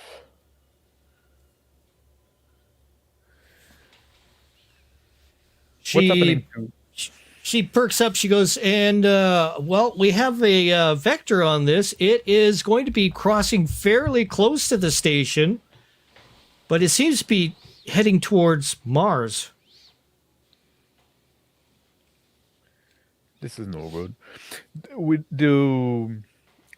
How many Reptoid is on the station at the moment? She shakes her head. None, sir. Well, we had the ambassador that came in earlier. He is on his way. He should be here. His shuttle should be arriving within the half hour. Yeah. Because this is military stuff. This is not a good sign. She has a concerned look on her face. So what we got nothing that will go ahead and actually catch that thing, whatever it is out there. I have a peculiar question to ask. I don't know if do we have any psi capable personnel in the security force? She shakes her head. There's the psionics, the psis, whatever you call them. They haven't been around in such a long time. They've practically gone underground and disappeared ever since President Wilson went ahead and declared that they were not to be trusted anymore. Well, we always kept some in the military nonetheless. I was hoping that some could have made their way here. I guess maybe they do, but they don't announce it too clearly, right? Yeah. That could have been came in handy. So, Commander, what should we do about this? Should we send a message to Mars, the Sidonian city? What should we do? Yes, definitely send a message to a Sidonian city. Tell them that we interrupted a mass disruption that could be indicative of a Reptoid war shield. Okay. She starts typing stuff out. Tick, tick, tick, tick, tick, tick, tick. Yes.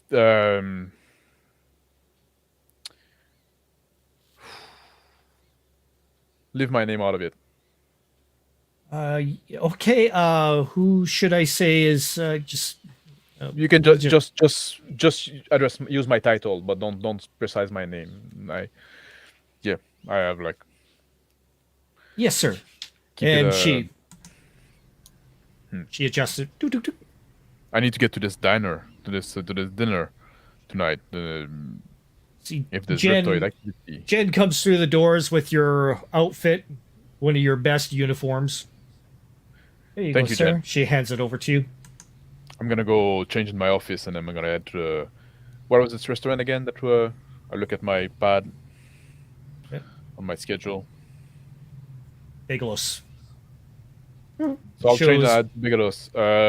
I'll have my communicator with me if this mass change trajectory in any way, or speed, or keep me informed, keep me posted.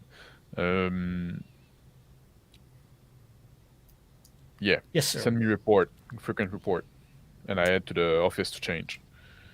I'll keep you posted, she says as you leave. Drac. Okay, so as I'm walking around, I'm looking for a door in my house, and I'm waiting for those guys to go away. And they went into a dark area, and then they went around a corner, and I immediately pressed the buttons, and the door opens. I'm inside a little maintenance closet, and this is where I've been living for like 4 or 5 years.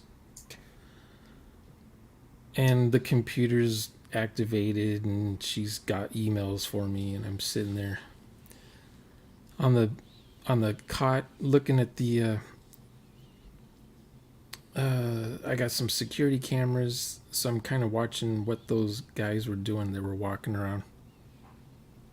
On the security feed, another couple show up to the 4 men with a briefcase, hand it off to the gentleman. They nod and proceed to separate. 4 men taking the briefcase along with them down the alleyway further. I say to the computer, You know, I designed the security cameras on board this space station. The computer ignores me. So, I look to see what time it is on the computer. It is 24:07. All right, and I save the recording, and I put it in my pocket. And I head back to, let's see, I push the door open. And sneak back out to the general population on the space station. I'm thinking maybe security would, that, what's his name? The Dorsey guy, he might be interested in this. That's what I'm thinking. I'm just trying to remember how to get back to where I saw him before. I'm sure he's always here on the space station. Genie Fricks. Oh, okay. I just reverse my tracks and head back where I came from. This is a big space station. Where's Genie Fricks?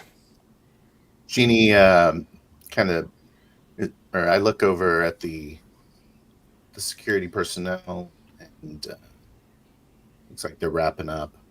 I walk over back to Joseph and I say, Andy's going to be by. She's got to get something from here, from the ship. All right? Alrighty. Counting on you, man. So I give him another hug. He hugs you back. I say, and I start strolling down back towards the main hall, looking around at all the people, looking for some unfamiliar faces. Abundance of security in the area. I say, hey, excuse me, officer? One turns Officer. to her. It's Osk. Commander Osk. Looks at Hey. you. What's up? What's going on? Osk? Just making sure halls are clear of any simians. You know, that sort of thing. Oh, they're not welcome here We have anymore? we have some reptoids showing up. Oh, yeah. It should be like showing up any minute now. Okay. Like this, that would be bad. Hey, I was looking forward to the donut. You know? He is. I haven't seen Laszlo all day, so he's been chased away. See you later. Unzip Alrighty. my overalls and walk to the outside of the docking area just to kind of look at the foot traffic. And people coming and going. Trying to spot some familiar faces that haven't been on the ship in a while. Anvar. Back in the cockpit of the Ginny May, I grab the gauntlets of the vac suit, attach both, grab the vac suit helmet, put it right next to the acceleration chair. I sit down in the chair, key Praxis docking control. Docking control, this is Anvar Atticos of the Ginny May, requesting emergency clearance to leave the docking area. You hear, yes, Atticus? Atticus? Is that your name? Atticus? Yes, you My Navy are, training kicks in. This is an emergency. I need it now. Okay, I've had anomalous okay. readings from my reactor core. Let me out of the docking station immediately. Very well, very well. Just one moment. You hear... You see the bay doors open with the statics field between the space and the air ahead of you. I pull the vac suit helmet on, latch it in place, and back the ship out of the docking area as quick as I can without being too reckless. Your systems come on alert.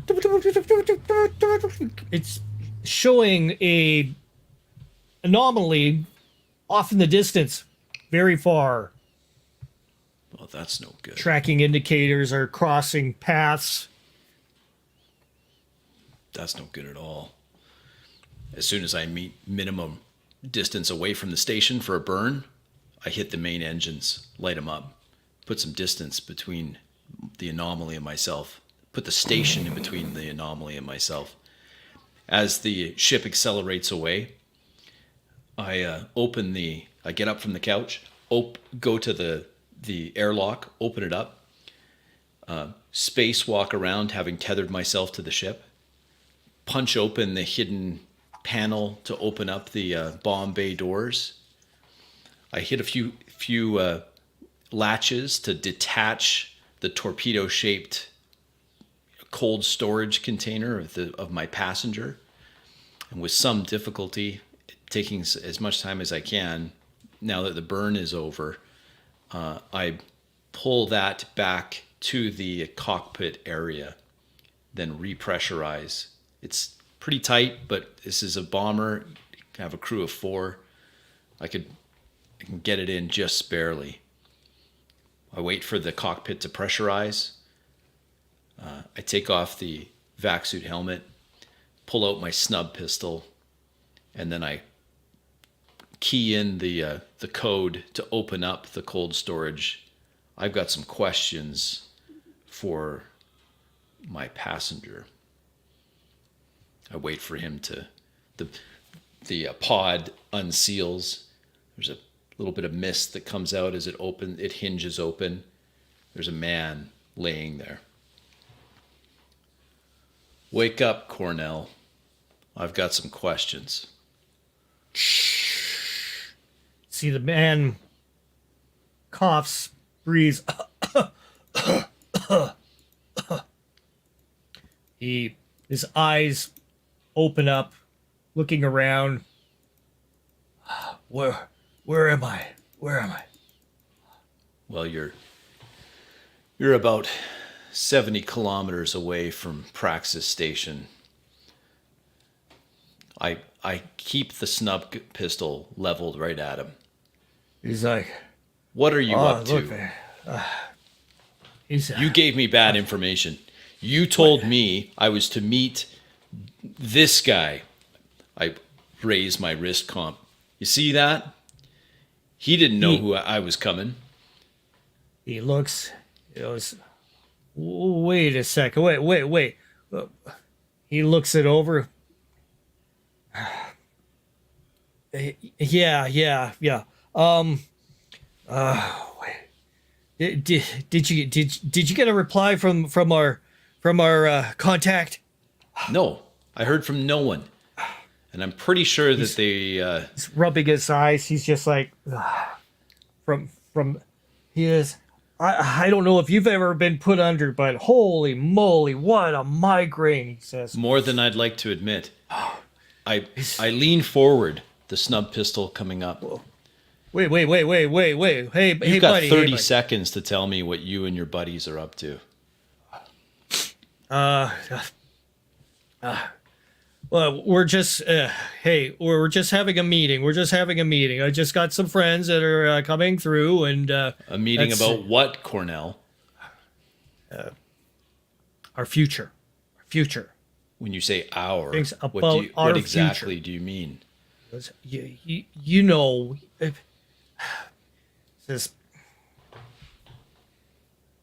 we don't belong here. We're not supposed to be around here. We need to get to our own timeline, our own dimension, where we are not supposed to be here. This is the second time I've heard this nonsense today. Oh, what do you mean? Second time you've heard this nonsense? Well, this guy, keep the snub pistol on him. Oh, the guy that him? I was supposed to come and buy Yep. It's like, well, don't worry about him. He will be taken care of. Taken care of. Well, you Yes. seem like a nice guy. Now you're gonna grease him. Is this how you're gonna help humanity, Cornell?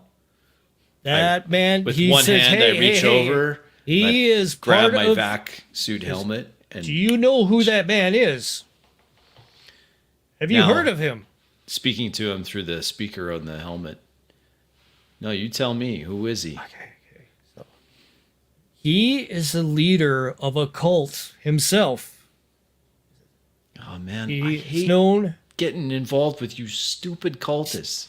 He's the leader of the relatives. How? The relatives. Is that why you're Relatives. calling me cousin and all of that? You kept calling me cousin. We had an informant in the relatives once, and as soon as he was called cousin, he was made out. Offed him. Glad Oh. to see that you're still alive and I'm here. So he was out to get me, Cornell. I raised the snub gun. So why don't I just plug you right here? No, I've got a better idea. Get back into that pod. You're going back under. Bro, Get back. we paid you a lot of money for this, so Yes. I my better life make is it to worth my more. destination. My I life is worth understand. more, and I can't spend the credits if I'm dead. Cornell. Man, Pod now. all right. He eases himself back into the pod once again. I use my foot to close the pod. Crystallizing over top of the window. I turn to the console, stop the ship, open up a comm to Praxis Station. Praxis Station, this is Anvar Atticus of the Ginny May. We read you loud and clear, Atticus. Please put me through to your head of security. I have important intel. Our head of security is right now being detained right now. We can bring you over to Osk. We'll switch you on. Nah, I want Dorsey. I know how this works. Tell him an old Navy buddy of his is in town. He might remember the name. Okay. Will do. I'll relay the message. He'll get in contact you if he can. I'll Out. be waiting. I check my comm to see no Reptoid messages yet. To Trick Dorsey. As I'm getting dressed, I'm thinking of this old man I saw that was my age but looked much rougher and left quite the impression on me. You know, if life had been different, I could have been that. Military have been good for me, like they take care of my health and stuff like that, so I'm well preserved. But I realized not everybody got that chance. I'm finishing getting dressed, putting my snub pistol on my belt in this little holster, my dagger on the other side. Then I look at my tablet, my communicator, and I received a notification of an emergency exit. I get out of my office and I ask Usk, what was this emergency exit we had? The secretary took it, and apparently he's a friend of yours. His name is Atticus. Anvar Atticus, That old dog? What is he doing here? Navy guy.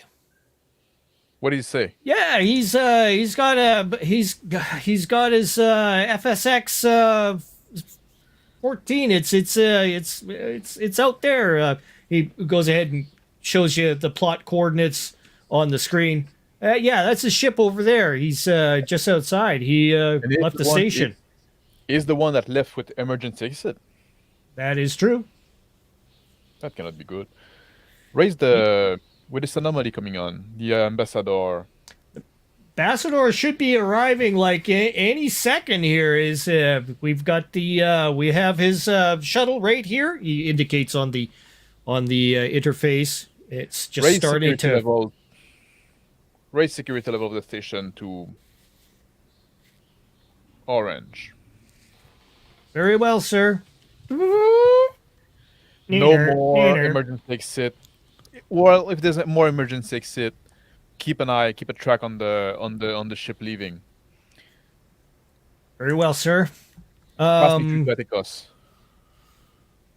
Okay. Patching through. Well, Anvar, you hear incoming call. Ginny May here. This is the Commander of Security, Trent Dorsey. Yes, sir. Sir Dorsey. It's been a long time. You probably don't remember me. I served under your command briefly. I do remember you, old dog. Yeah. Well, it seems like you've landed well on your feet. Head of security for a big station like Praxis. Good for you. I had to leave Mars. But, Well, no one blames you for that. well, Mars it's is all on my terrible. back. Listen, I know you're busy. Yeah, I am. I recently was in the station, and I know. yes, I had to Yep. leave in a hurry. I'm not well liked by some of the simian that you have on the station. And I've got information that I think would be valuable. I'm willing to trade. What do you want? I want to be able to give you something, a passenger of mine. In exchange, I want you to look the other way about the other stuff that I'm shipping. What you get into now? Listen, this isn't going to hurt anybody. I just got the magic shots, the dial back the years. They're high demand. I got a contact. They're also regulated. Of course, but this is just me trying to, make a go of it. It's not an easy time for us. Atticus, you know me for a year. You know how I am about rules and regulation. Yes, I know. But I thought, since I've got eyes on this anomaly that's passing by this station and it looks suspiciously like some kind of chameleon wear. We spotted it as well. I thought that perhaps you'd be willing this once. Come on. Why don't you come back aboard and be my guest for a little while? Well, what kind of guest are we talking about? I don't like wearing Treat her cuffs, well. if you know what I mean. I don't think it'd be necessary. Osk turns to you. He goes, "Is he the guy that's in the in that super starfighter out there?" That would be him, yes. Sir, we have an anomaly that's heading to Mars. That thing can definitely catch it. Well, you want me to... What would be... I wouldn't ask that to... Atticus cannot be trusted. I turn back to the communication. Why don't you come and join us, Atticus? All right, sir. And then I shut off the communication and I look at Usk. If we need to require the ship, we can always do that. He looks it over. He goes, "We don't have much of a time slot on that. If we're gonna expect him to intercept that thing, he's got to be with it within an hour." We warn people of Mars. That's maybe bigger than we can deal with. We're not a military vessel ourselves. A military Yes, station. Commander. We need to take Yes, care sir. of the people aboard. The safety of the people on this ship is our first priority. We're not in the military here, Usk. Anymore. Over That's to good. Drock. Hey, so I'm making my way back to where the shuttle was parked that I disembarked from, and I'm looking for the security officers that were there. 'Cause Numerous security officers around. You see one head commander directing people over to one area of the dock. He says, "Okay, over there, over there." Incoming is a large ship, a reptoid vessel coming alongside.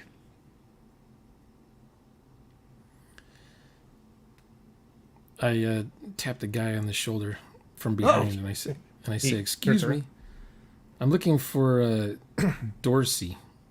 I'm looking for Dorsey." Dorsey's in the middle of something right now. I'm Officer Carver. What's the problem? Can you make sure he gets this?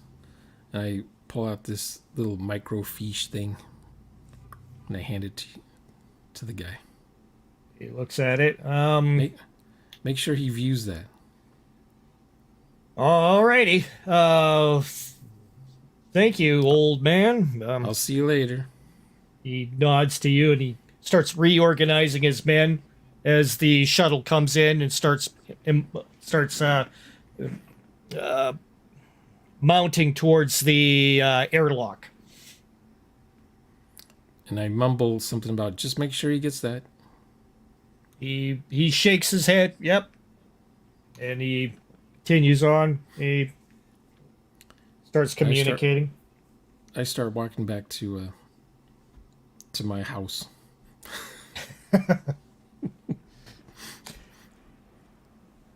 Get frisk. Oh, You're muted. Muted. You're muted. I lean against the wall, watching the people walk by, and I spot man walking out of the dock, and I say, "Oh man, hey, oh man, how you doing?" And I walk up to him. Hey, Genie, if that really is your name. How you doing, old man? I go. I'm still. I go for the hug. Give him a hug. Slap on the so good to see you. You know the brakes. Germs. I'm careful about the germs these days. Oh yeah. I forgot. Obviously. Sorry about that. No problem. You know what's good for germs? Fresh produce. I hand him a couple of fresh carrots. I say, I just harvested these. Oh, thank you. What are you doing down here? You're back? You're still doing your hydroponics, I see. Of course. People got to eat. But as for germs, the best thing to kill germs with is vacuum. Cold, hard vacuum. Well, there's a lot of that around here. You ought to try it sometime. It's exhilarating. Just keep your eyes closed if you don't have a helmet on. That's all I'm saying. Honestly, there's too many thrills around here. It's good to see you. You back for a while? Oh, yeah, I'm back. I'm probably going to head to the belt in about a week or two. Already? All right. Do you want to have like a... You know me. I like being in the cold, hard vacuum of space for the most part. Sure. Alone with my asteroids, steering around my asteroids, making sure they don't collide with each other. Yeah, man. You know, I'm kind of thinking about taking a break from the station myself. Maybe I can go with you. I'll bring some produce along. Sure. I always like making new gardens. You know what I mean? Kind of feels like I'll show you how stuff's grown in no gravity at all. I'll show. Like, I'd appreciate it if you could show me some things. I'm always happy to learn from an old man. A man with a handpad passes by. An electronic whine surges up as he passes past the two of you. He looks up in shock and looks back down and starts booting it down the hallway, down the promenade. He keeps on going. Who's that guy? I don't know. I'm going where he's going. I run as fast as I can after him. Whoa, let's go. I just start chasing him too, just laughing my head off. Okay, roll for your athletics. Oh, man. We're at athletics. Yep. Oh, grief. I'm going to... Okay. It's going to be a 3. Yep. I rolled a 3 also. -1 on Dex. Okay. Around a couple corners, gone. He's fast. Hey, where are you going, buddy? You know, I bet he's one of those guys that was born on Earth. I hear that they have athletics. People in space can't run that fast. Going to reach my mind out to kind of to see through him.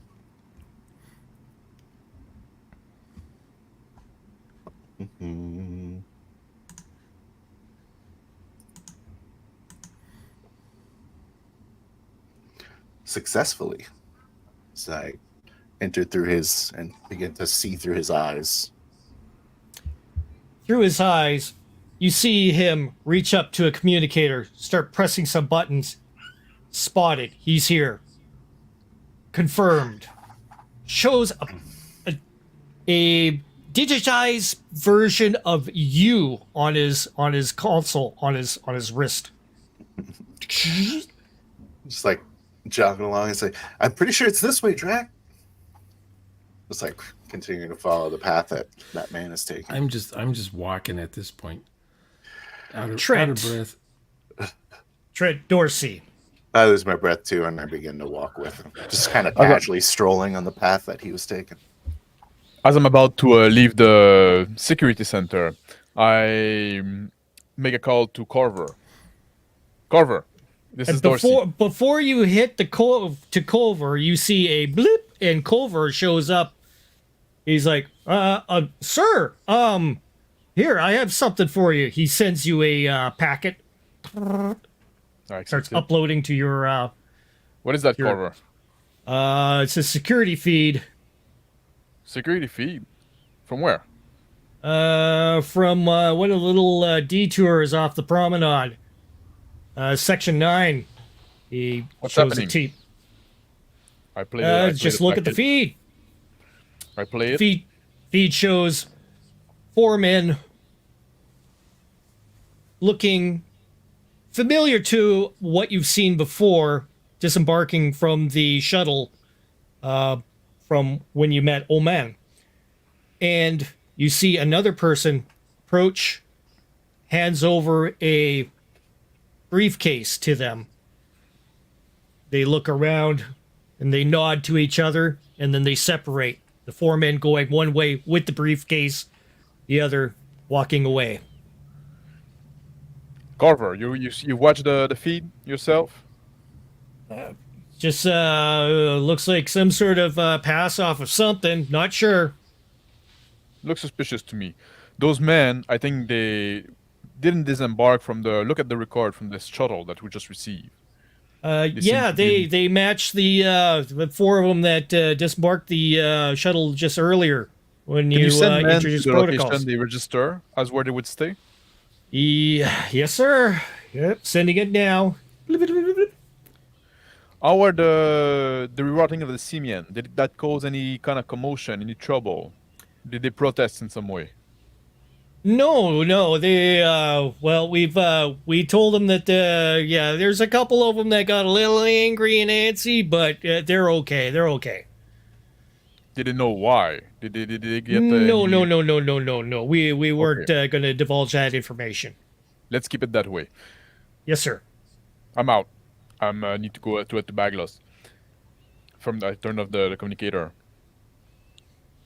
And I turn to Jensen there on the deck.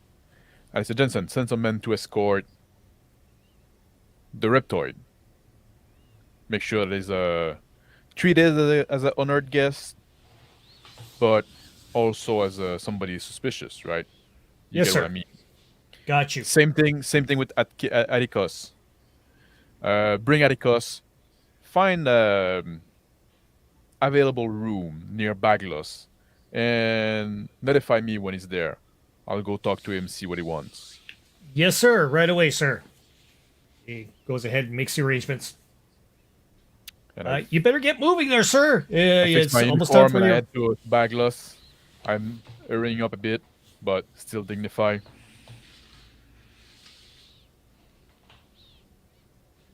Atticus. At the controls of the Ginny May, I coax the small craft back in, opening up to the security channel that I was just on. Ready for telemetry and docking. We have you loud and clear.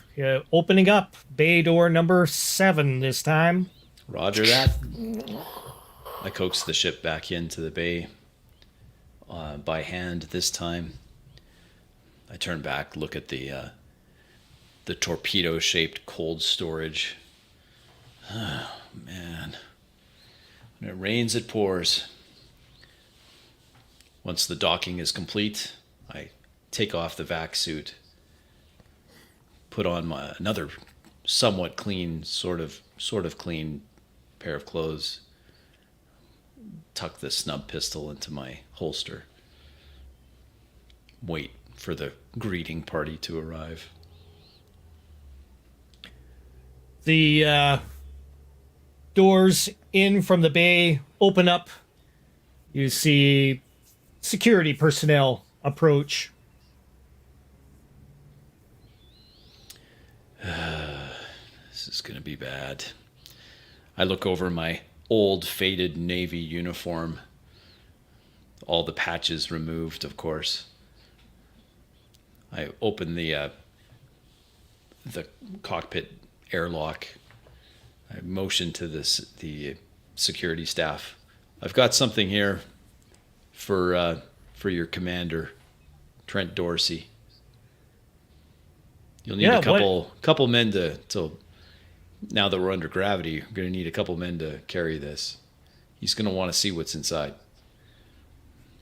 The security hands you a little fob. What's this? It's your room and designations for the time that you're going to be stuck here. Man, I don't like the Dorsey sound of that decided, already. you needed a room. So what you have in there? Looks Someone that Dorsey's gonna want to speak with. okay. What you want us to pull it out or just leave it? I just jammed it into the cockpit. You'll have to pull it out. Him and the other officer go ahead and start looking it over. Hey, Joseph, come on over here. We need a grab lifter. No, over not here. Joseph. What are you doing? What are you doing? What? No, it can't be Joseph. Do it yourself. It's KKK. Do it yourself. Renege that, belay that last order. Okay, Felix, go over there. I think that's it over there. And they start working away, trying to get the grab lifter to work. On my wrist comm, I pull up a station map. Okay, I think I know where I've got to go. I wait until I stand on the edge of the docking bay, wait until they get that pod out of the cockpit. As soon as they do, I lock the cockpit, code it, and then They turn manage on my to heel. winch it out. Put it onto the grab lift. Start it up. Starts floating in the air, and they maneuver it around with quite some ease. You're going to want to take that directly to your head of security. Now, he may be busy, but it should go to him and no one else. Yeah. We got you. Alrighty. Enjoy your stay. I walk towards my accommodations. As I'm doing so, I type out another message. I translate it to Reptoid. Send.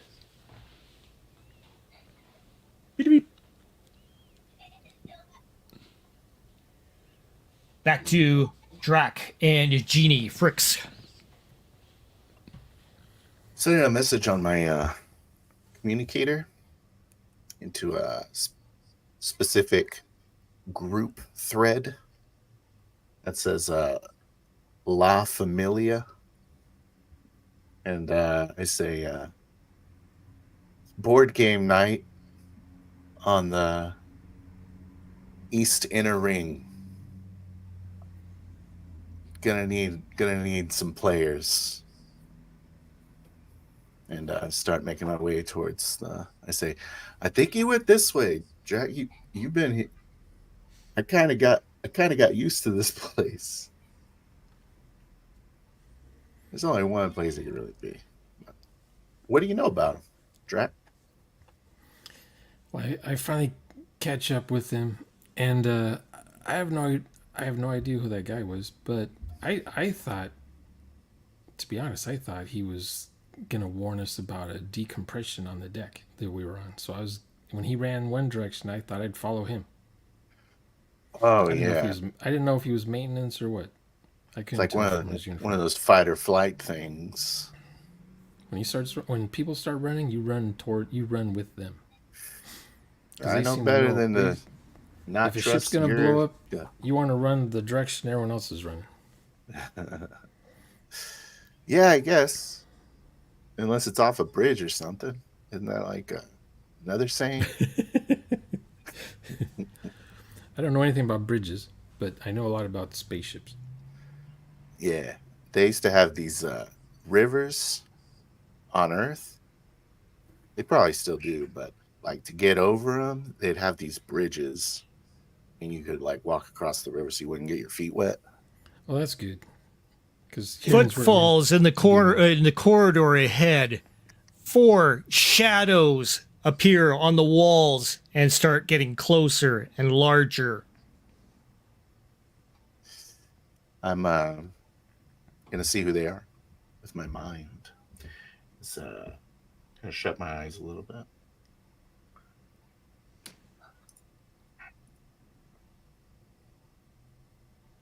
Get a high level of detail. 4 men dressed in yellow uniforms. Weapons, automatic, ACR, clack, clack, chack, lock and load. All right, guys, let's get them. There's These are only bad. one target. Asshole alert. I like walk over to the side, open a door, and duck into like a small closet. I say, "Track."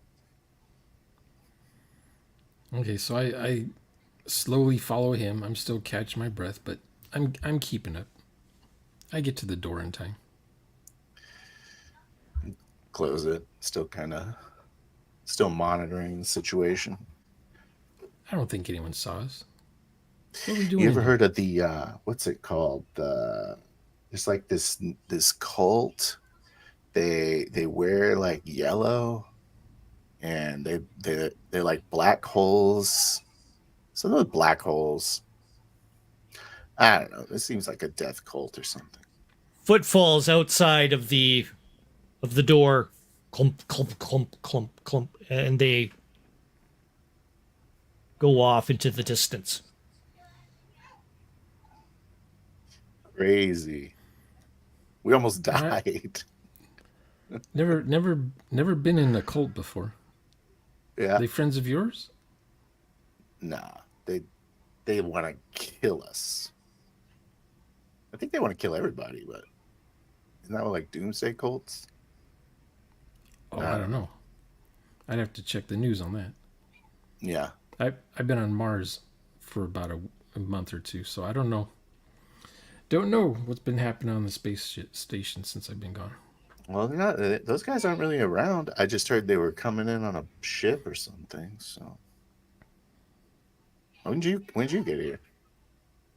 I got back here just today. Wow. Like maybe an hour and a half ago. Yeah. Do you still want to track down the guy, or I'm getting real like there's some violence ahead here vibes. Well, I did see something earlier, and I sent it to a security. So maybe What'd you see?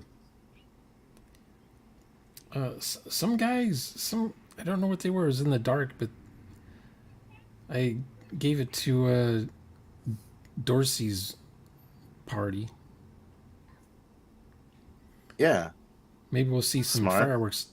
Maybe we'll see some fireworks on board the space station. Why? Was it like a brutal murder? Oh no, it looked like just some mysterious looking guys. They don't belong. They just don't belong. Yellow robes with the black.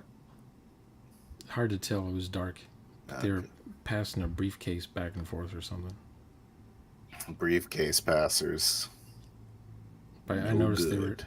I noticed they were sort of near my house. All right, Makes well, me let's ner- go see makes- where makes- these guys makes me- are. Makes me nervous when people are going near my house. Over to Dorsey. At the dinner, large Reptorian at the dinner table. Several other representatives of humanity's finest, once again, convene around the dinner table. A lot of fine wines and all kinds of different exotic meats, different kinds of cuisines being displayed. The Reptorian shifts itself over to you, Dorsey. Says, Commander Dorsey, this is some very fine fittings for such a person of my stature. I appreciate it. Well, we try to treat our guests as well as we can. Well, We, maybe you can show me some fine other activities. I heard something about hookers and blow, as you call it in your language. Is that the right way to say things? in We your can language? direct you to the entertainment district later on if that's what you desire to do. Yes. I have a desire to have much fun. Much fun. Much fun. You As long as you, we do think a bit differently maybe than on your world here, and we expect you to respect our custom and rules while you're aboard, even though you're a distinguished guest. yes, Commander. You get a bleep on your wrist communicator. Excuse me, please, sir. I step away and I look at what the communicator says. You get a call in. We have our other guest is finding himself in his new lodgings, sir. We also got another message. Something about somebody is dead on the platform 8. Something interesting was found on the person, a communicator device. Appears that there was a couple of messages sent from Mr. Atticus to this person, but unfortunately we derived the time of the deceased to be...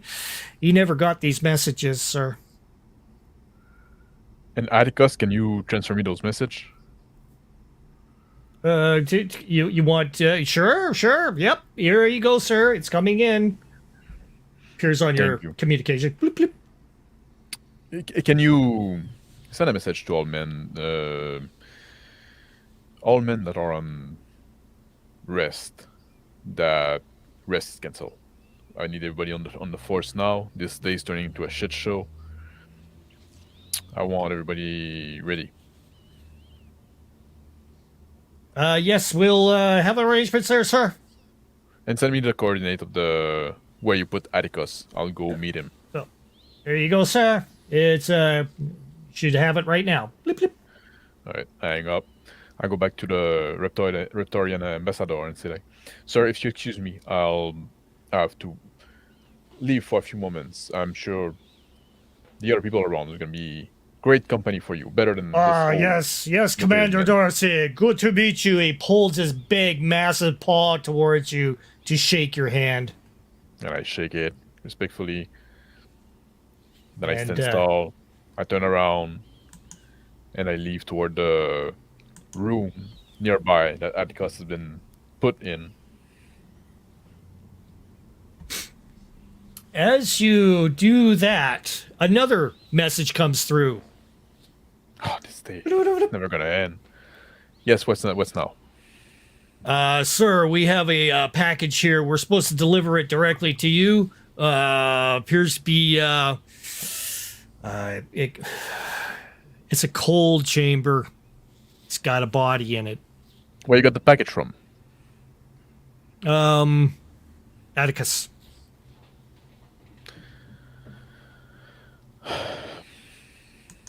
Can you bring it to the room where you put Atticus? I'm heading there right now. No, okay, yeah, we'll be there ASAP. Be discreet. He laughs. Sure, Commander. I'll try to make sure we put some blankets over top of it. Thank you. Hang on the communicator. I said, oh, Atticus, what you fucking get yourself into now? Keep walking. Well, I'm not exactly sure, and that's why. Oh, I'm waiting in my room. My snub Door pistol in my hand. The door open. I get in. I'm I nervous. look at Atticus. At ease. Timidly, I put my snub pistol back in its holster. Show my open hands. Commander. So they left you alone in that room.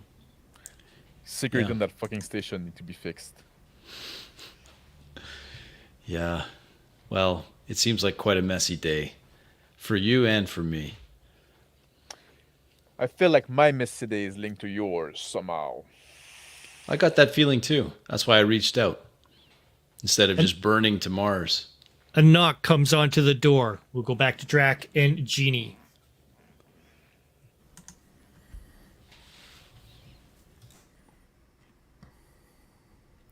Back into the halls. Genie, you go first. I'm rubbing my temples. Getting tired. Drac. Let's go Are see you where this okay? guy went, if you don't mind. I don't know. You look like you were in a cloud or in a daze earlier. I get that a lot. Okay. You want to be in a cloud? No. Oh, okay. What Well, about a I- daze? I- I- Those I- are two I separate stay- things. I stay away from the hemogenics or whatever those things are called. I call them mushrooms. When I was a kid, mushrooms used to be poisonous. Yeah, most of them are. Some of them are delicious. Loud echoing You know, pop, possible. pop, pop, pop, pop. The fact. Knock a shot. Pop, pop, You hear pop, pop. What is it? Drac, Sounds like you gun- look. Sounds like gunfire to me. Drac, look. You're older than What? me. Yeah? You know, you lived a full life, right? Yeah. No. I have accelerated decrepitude, if you must know. Yeah, so Communication indication Kinda comes look on around. your wrist.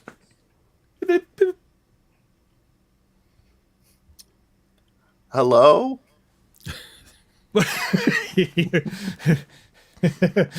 Oh wait, let me do the thing. Boop. Hello? Boss, we're under fire right now. We tried to go ahead and cut them on a crossfire, but man, these guys are good. They took out Vinny and Lloyd. They're gone. Oh my god, call security quick. I'll do it. Beep, boop, boop, boop. Doot, doot, doot. Security. Hello, security?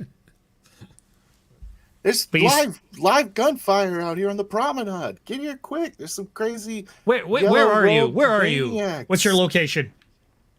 The east inner promenade. We'll Where send the a team down. guns are shooting. Okay. Find yourself some cover and lay low right now. Don't We're worry sending about in- me. we're sending in the People troops. are dying. Turn it off. Are you sure I about told that? you those guys People are bad dying? news. Nah, not really. Should we go check it out, or do you want to talk to the guy? I want to know if they're shooting up my. I want to know if my spaceship, my space station's being shot up by someone down the hall. Yeah, you basically built this thing, huh? You hear more hope- pops in the background. That sounds like someone is shooting at holes through my space station. Yeah. I head off towards the gunshots. See what all the fuss is about. I do not. I head the opposite direction. The gunshots. And walked towards the follow where the man went. Once again, to Dorsey and Atticus. Door buzzes again. Bzz. I press on the button to open the door. See the You box. see the men walk in with the cold chamber with a big blanket over top of it and funnel it through. Leave it Allow there. me. I walk to the cold chamber, grab Let's the take our blanket, time pull it here. off. Let's take our time here. You can leave this guy. That's gonna be good.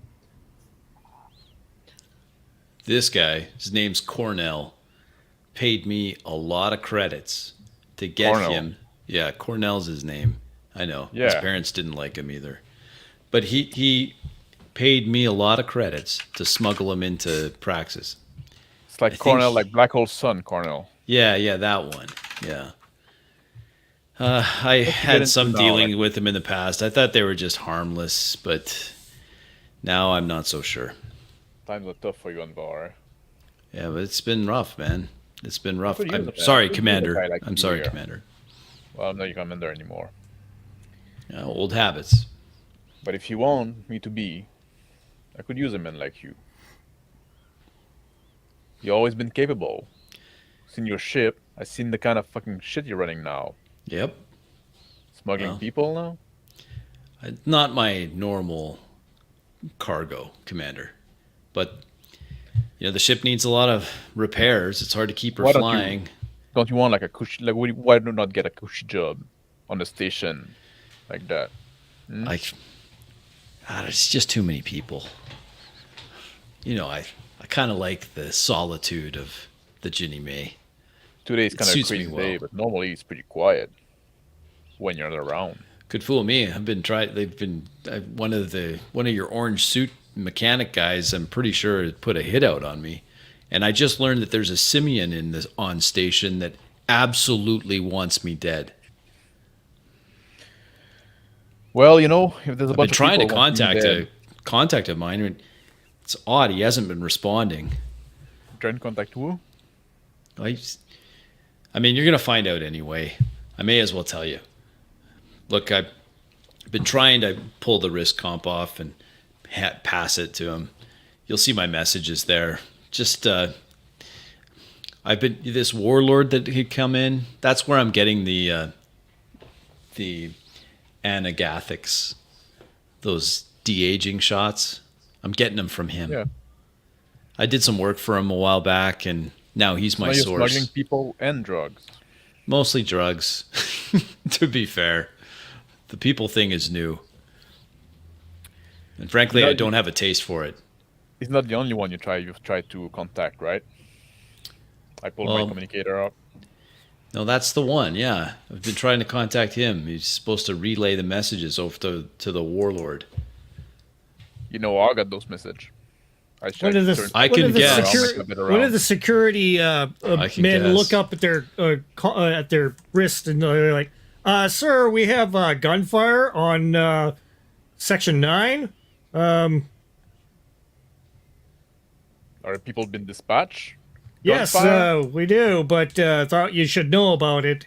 Yes, I should know about this. Gunfire now. Send the detachment right away. I cannot move right now. I'm all. Yes, sir. I'll go head out. Oscar will stay here. Make sure people are safe. up? Make sure the hull is not breached, and make sure to arrest to take hold of any witness that could be. Keep Yes, me sir. informed. He heads on out, running quickly. The other officer looks over this unit, kind of confused on how to activate it. Just looks over it. Let me What's guess. his hand? I'll find out that you're involved with that as well, Anvar. I smirk watching the non-military precision of the security team. I'm like, you know what, Commander? I think you do need me. Yeah. Civilian life is rough. Isn't it, though? I checked the snub gun. We gonna mix it up? Just like old times? Now you're tempting me. You want to run over there? Well, this guy's on ice. I gesture with my thumb to the cold storage. Well, He's not going anywhere. I'm Of course, he may know what these guys are. I think they're connected. He's one of these black hole sun outfit. Yeah, I know them. But frankly, if I have to choose between him and the warlord and you, well, I'd rather choose you. All right, for old time's sake, let's go see what's happening. I'm fucking tired of like diplomatic dinner and trying to herd cats. Wait, the Civilian. warlord's on station already? Oh, Yes. no. To Draco Man. Ahead, the corridor, foggy. Smoke everywhere. You hear more. Pop, pop, pop, pop, pop. You hear automatic gunfire. Pop, pop, pop, pop, pop, pop, pop, pop, pop, pop. I'm holding my ears like this as I look around the corners of the halls and things like that, sneaking around. Ahead, two men in yellow uniforms shooting at the others. Ta ta ta ta ta. One gets struck, head blown off. The other one screams, "No mercy!" and goes pop, pop, pop, pop. When to no avail, the other guy shoots him in the head as well. Behind him, you hear the sucking of air. As soon the pumps engage on the outer hull, causing the inner sleeves to pulsate with fluids, closing up the holes in the hull.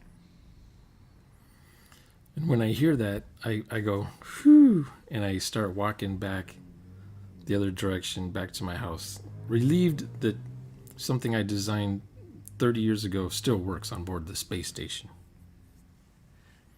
Genie Fricks. You're muted. Walk down the hallway to a door where I perceived this individual going into, and I press the doorbell. Doodle-beep. You hear, yo, on the intercom. Can I come in? Looks through. Oh, hell no. You hear, and you hear the communication cut off. I hit the doorbell again. Doodle-doot. Doodle-doot. Bullet holes boom, boom, boom, through the doorway. I put in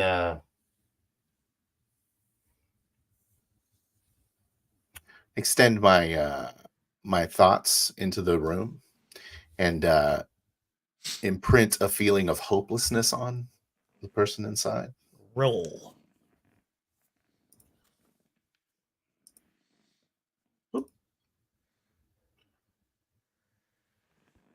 Very successfully. You hear more gunshots. Pow, pow, pow. They don't go through the front of the door. Pow, pow, pow.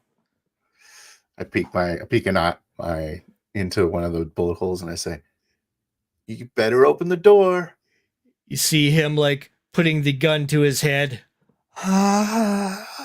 There's a way out.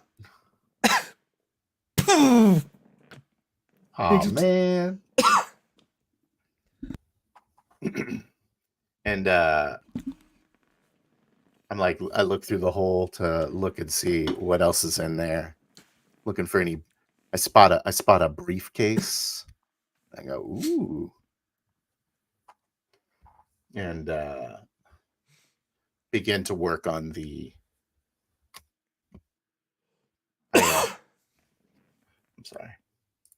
I lost my thing. I start operating on the door opening device. I open a panel that's adjacent to the door.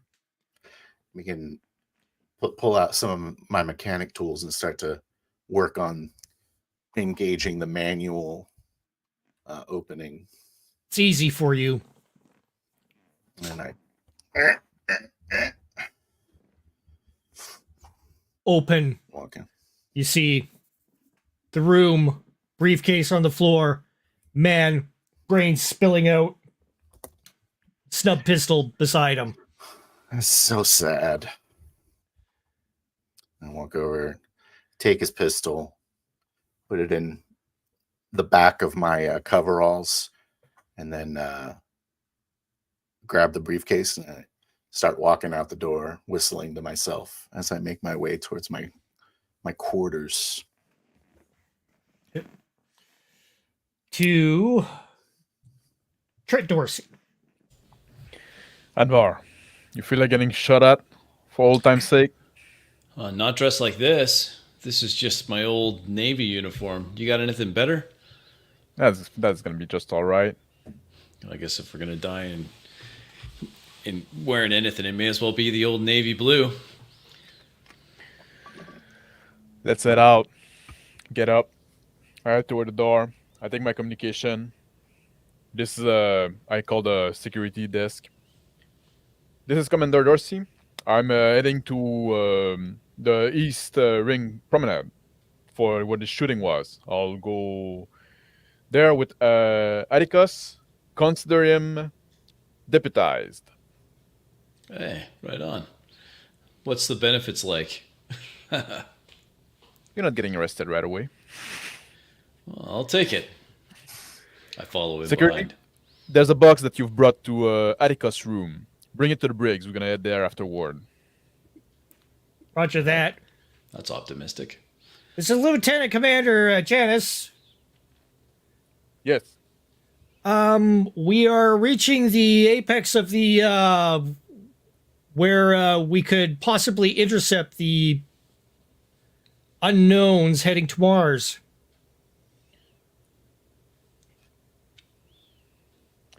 We have quite a lot on our plate right now. You know anything about that, Atticus? I look like chameleon wear. Do you want me to go check it out? You wanna go? I mean, you'd have to pay for my fuel. Well, the session could cover that. But Say the word. I feel we have like enough on our plate right now. Mars can take care of it. Fucking Mars can't take care of anything. yeah, Those well, ground pounders, they got nothing. They have no idea what they're doing. They Heads wanted stuck me in out their red there. Dirt. they wanted me out of there. I don't feel like too grateful for them, right? Well, I mean, why one snub gun? I hold it up. Isn't going to make a big difference. You've got your other Bernie Fife types around here. I stick my snub gun back in its holster. I'll go check it out. I'll stay in contact. All right, stay in contact. I take off at a run towards the dock nearby where the Ginny May is. And I run toward where the shootout was. Dracoman. So I'm just sort of whistling, enjoying my first night, it would seem, on board the space station. I'm walking back to my house, which is just around the corner here. And I get to the door.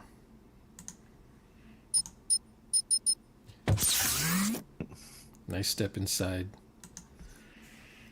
And I have a toolbox with a wrench and some Elmer's glue and some soldering something. Oh, and then my snub pistol's in the toolbox. So I grab the snub pistol and I put that in my pocket. And I lay down on the cot and try to take a nap for a bit. You hear outside, footfalls as they go by. Go get him, I say. Genie Fricks. I'm on the north side of the station, opening up, keying the keys to open up my room, and then I walk in. There's a lot of fluorescent grow lights here, a lot of raised metallic beds with plants growing out of them. Cabbages, broccolis, and whatnots. I take the suitcase over to my workbench and rub my chin as I look at it. See if I can open it easily.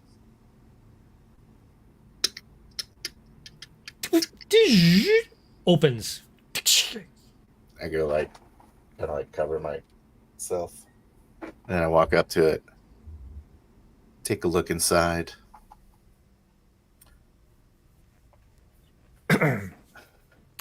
A small device. Looks oddly familiar. The one that was flashed in front of your face before the man ran away. I call up on my communicator and I say, Andy, I need you to come over to my room. Can it wait for a moment? I'm just in the middle of shifting around his engine and component parts and stuff. No, I don't think it can. Okay. I'll come. Okay. You hear? Don't get mad.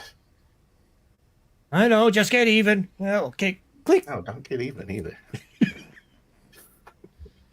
And just kind of start toying with it.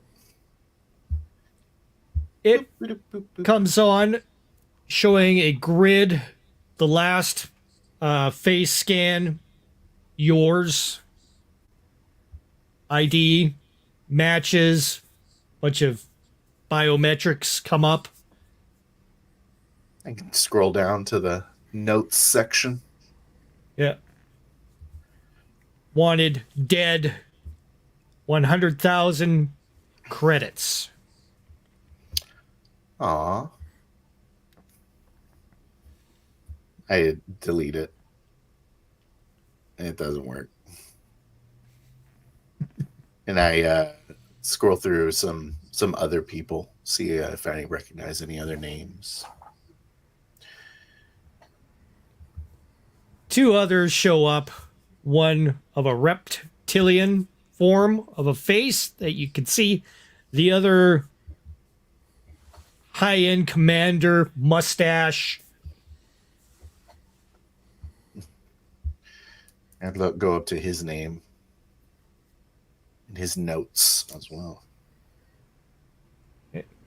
You read off that it is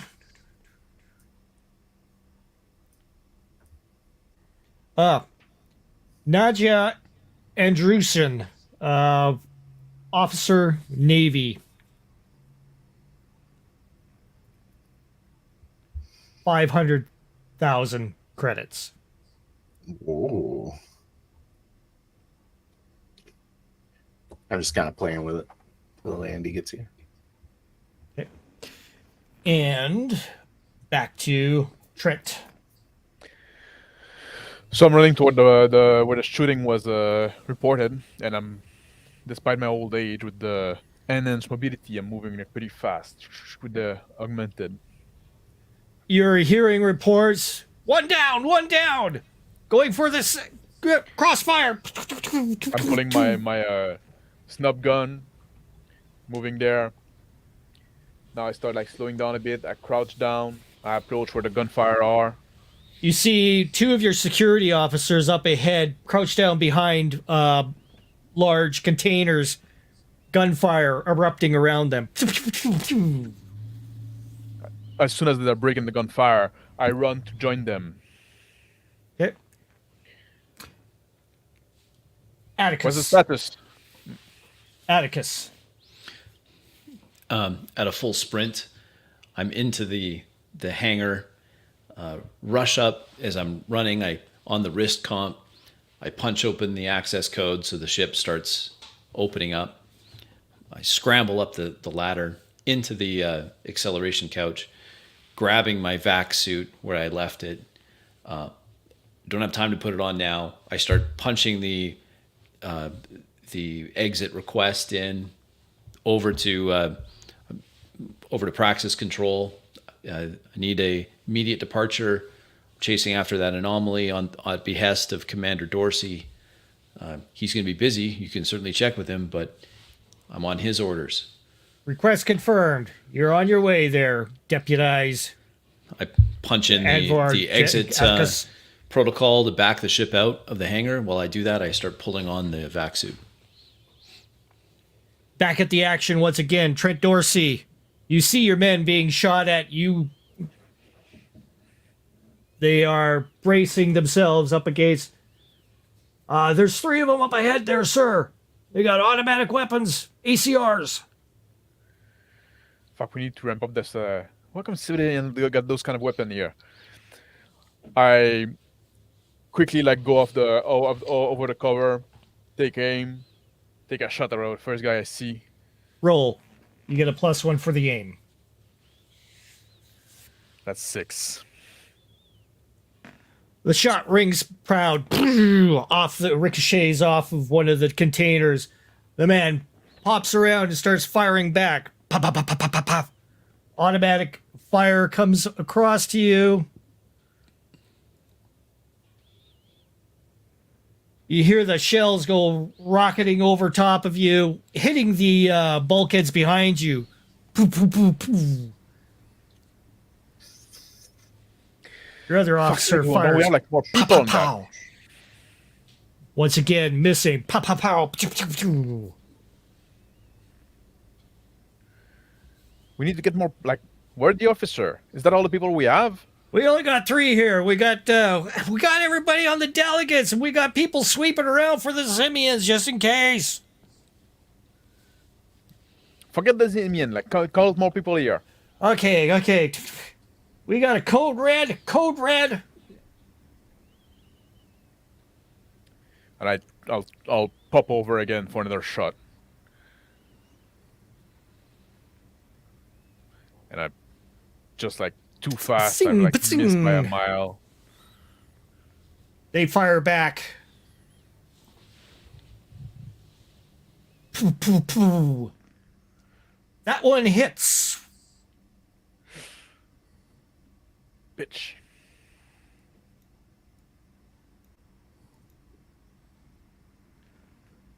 You see your man in front of you, just head explodes. Goes down. Fuck's sake. Men down. Men down.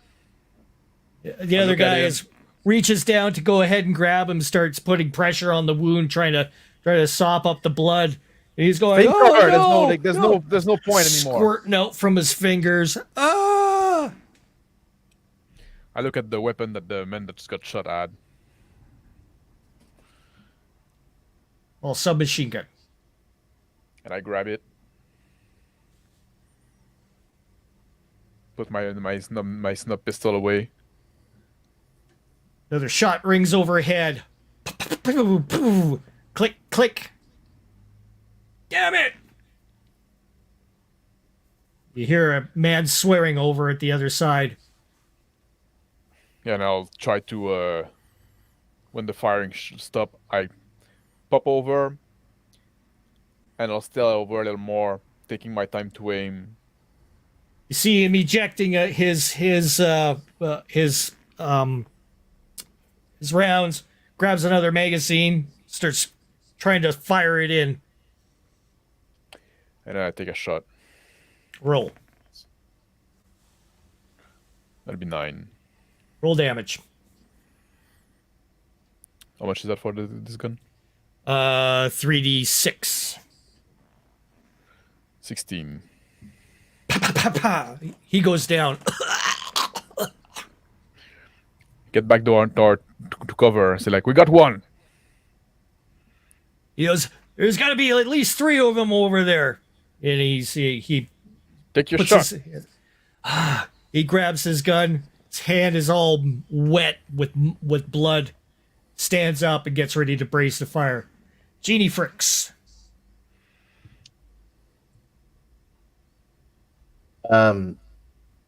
Standing over the suitcase, so Andy walks in, and I say, "Hey, the black hole, you know what they're called? They're here, and they're shooting a bunch of us. Did you know that?" Well, I heard something over the comms about you rallied the fam over there, and Yeah. Okay. Yeah. So that's all going on. Apparently, they're trying to kill me. You know this guy? His name's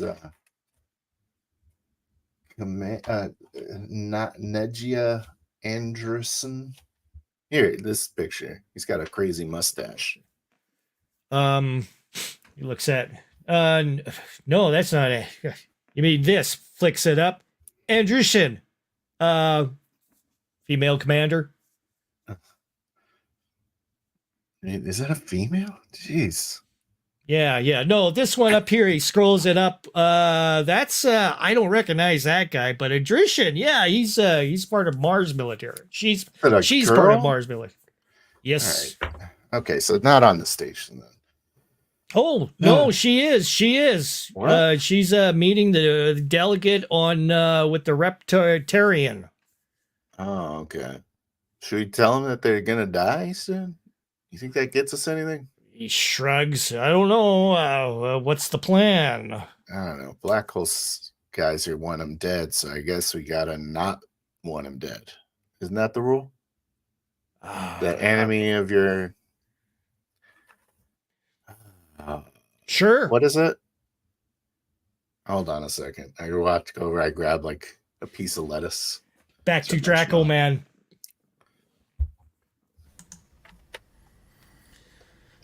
I'm what's the word? I'm not able to sleep, probably because of my journey from Mars. So I have jet lag. I don't know what time it is. I asked the computer what time it is. Computer confirms to you it is 4 a.m. 4 a.m. I should be up and at him. I'm supposed to be at the belt by now. I'm supposed to be at work. He's thinking about the old days when he used to work as a belter and he was somebody. He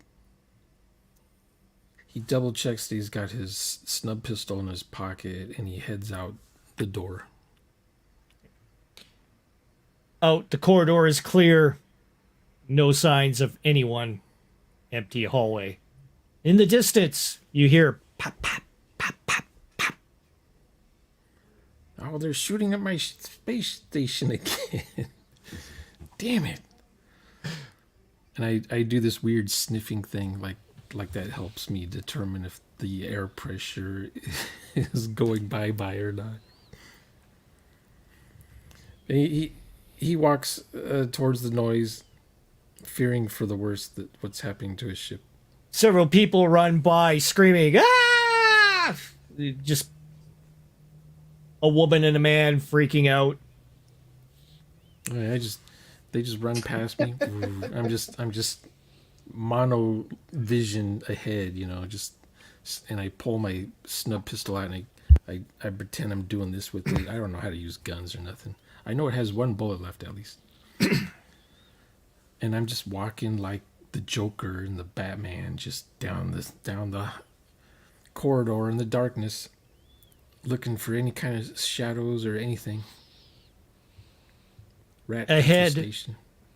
2 men in yellow uniforms, bracing themselves, looking down the hallway, and they brace themselves and get ready to shoot again, totally ignoring you. Okay, someone else's turn. Anvar Atticus. I finish getting on the vac suit. All right, girl. Let's see. Let's show them what you got. I fire up the drives, full military power. Get kicked in the back as the drive plume just explodes out the back. The ship just flies out like an angry firefly, screaming after this anomaly. All right, hold it together. The cockpit starts to vibrate a little bit. That's not good. That's not good. Get the vac suit helmet on. Hit the button to depressurize the cockpit. I mean, may as well. The way this thing is shaking, we might lose atmosphere anyway. The indicator showing you closing in rapidly onto the vacant zone. I keep one eye on the fuel burn rate. It's alarmingly high. As I get closer and closer, time for an active scan. I punch up. Sensor suite is but I hit it. Full scan. Try to ping this thing. What is it? Roll a sensor sweep. Okay.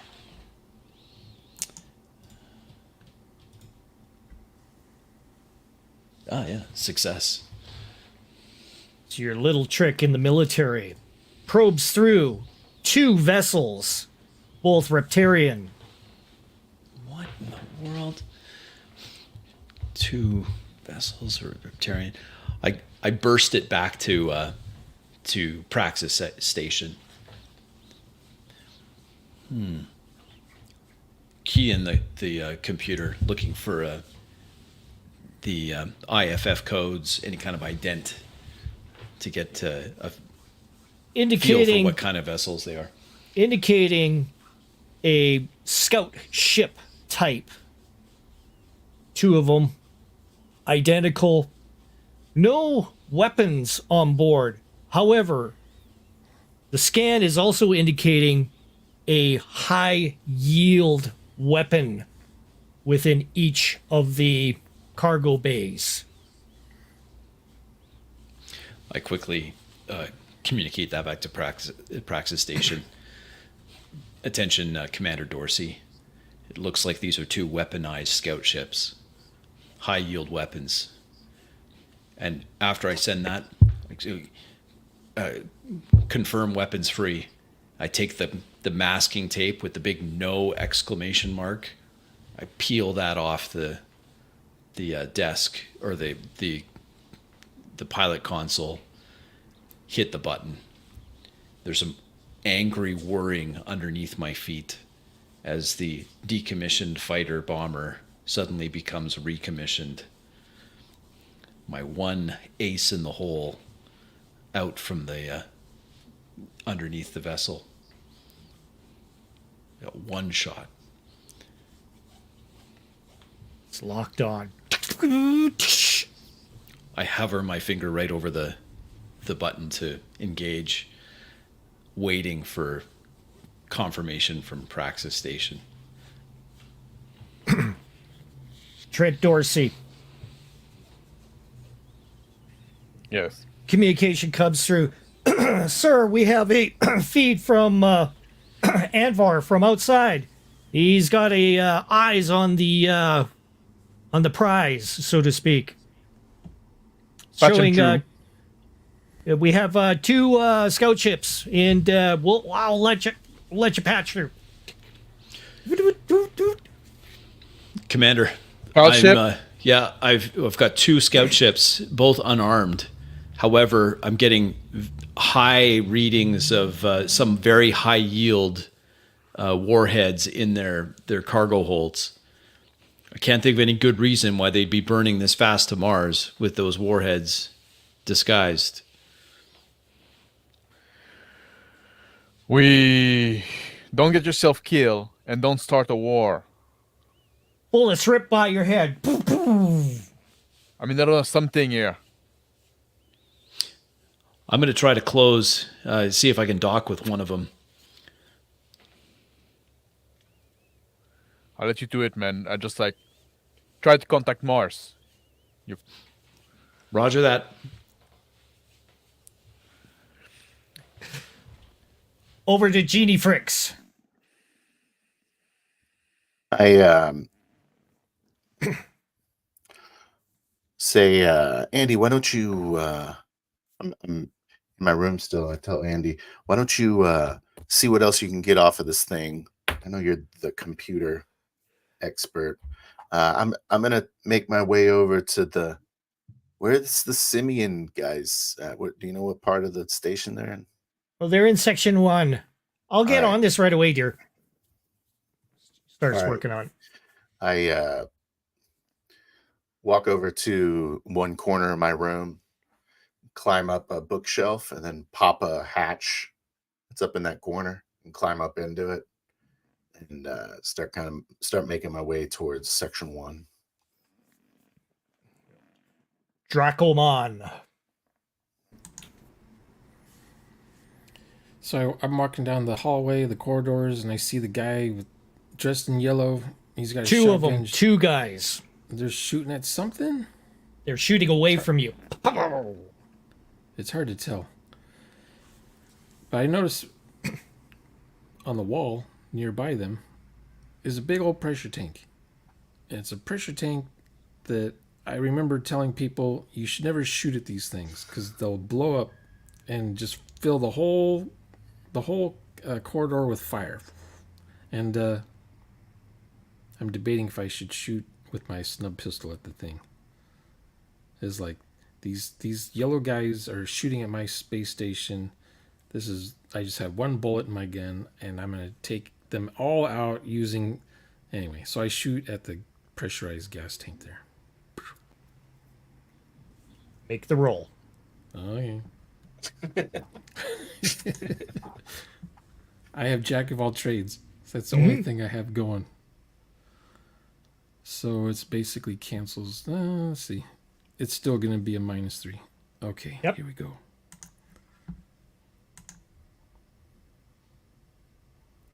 I rolled a 4. Hits. Shoots out a spew of debris. And it ignites. Making a jet going across the men in front. Trent Dorsey. I see a huge ball of fire coming in the corridor, and I duck behind like my cover. I said, "What the fuck?" Make a dexterity roll, please. Yes.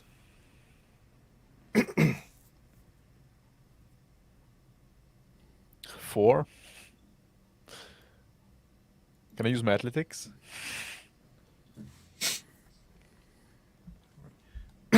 You also got your mobility too, which kicks in, goes ahead and scoots you across into the side, avoiding the heat coming through. You feel your eyebrows burn, hair singe, but no damage. There's also your other man is also cowering up, making and he avoids the heat as well. Other men coming in behind, 4 other security officers making their way into the vicinity. The 2 ahead are screaming from the 2 that are the aggressors are moving around screaming behind the boxes. Ah! I gather my spirit, and I look over the cover that I jumped behind quickly, and I take a shot on one of them, like screaming, Go for it. and that's gonna be a 9. Pow! You nail him. He goes, roll the damage. 14. Take him out, no problem. The other guy whirls around and starts firing at you while still on fire. Die, mother bleeper! Got the gun. And the shots go raining off in a random direction. More Your holes in my- officer fires at him. Pow! Hitting him in the shoulder.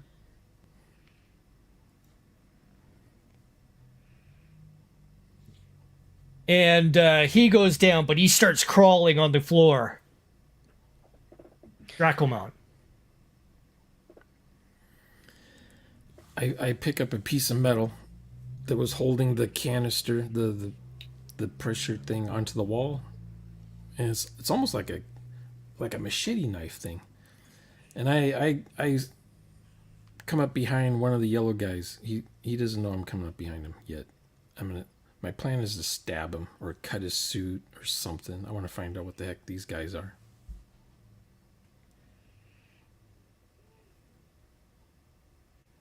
Very easily. My next turn is I'm a ways away from these guys. Anvar.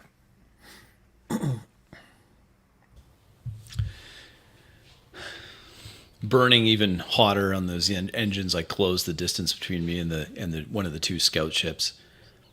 When I'm within a kilometer of the scout ship, I open up a hailing frequency. I hail out, "This is the 𝙏𝙍𝘼𝙑𝙀𝙍𝙀𝙍, of the Praxis Station, operating under authority of Commander Dorsey. Scout ship, please respond." No response. I look at the sensor suite again. Any emissions coming from these planes or these spaceships? Sensors aren't picking up anything. No way. I close, bringing my small craft up against the larger scout ship. That's 2d6 plus 1. Can't get close enough. The ship nudges up against the other ship as you close in. You see some evasive actions which could only be done by a pilot. I hail one more time. Reptoid scout ships, please respond. If you do not respond, I will consider you hostile. No response. I pull the 𝙏𝙍𝘼𝙑𝙀𝙀𝙀 back 5 kilometers behind. Start tasking the one missile I have on this ship, putting in a firing program, locking on to that scout ship while they're hoping to catch them while they're close so they could have some fratricide and take out both. Off to Genie Fricks. I'm in a maintenance crawl space. Fortunately, I have to kind of crouch down to get through it, but it's just a little bend, just enough to be annoying. I'm able to make my way at a decent clip towards Sector 1, and I start whistling Black Hole Sun by that old Earth song I've heard a record of. It echoes through the maintenance tunnel. Dracomon. Okay, so I'm behind one of the guys in yellow, and I'm gonna casually, nonchalant, like walk right past him, on his right, and then grab the machete thing and just aim it right into his groin. Easily done. Into his groin. The surprise on his burned face looks extreme. And I say, "Stop shooting at my space station." He just screams. And then I go off and look for anyone else dressed in yellow. It's the one on the floor. Okay. I just walk away from the scene. I get up from cover with my gun pointed out, and I start rushing toward the guy that got burned. I see the old man there, and I yell at him like, "Drop your weapon! Hands up where I can see them!" And I look at the guy on the ground. That they're not still living. I kick the gun away from them. Oh my, it's you. The one remaining guy is cowering on the floor, draining blood from his groin area. His eyebrows burnt off, hair burnt off. Behind you, the area seals itself out. I yell over my shoulder at one of my officer. I say like, "Get that man some medical attention and keep him under arrest." They start grabbing all these guys, picking them up. The other guy, like, totally dead.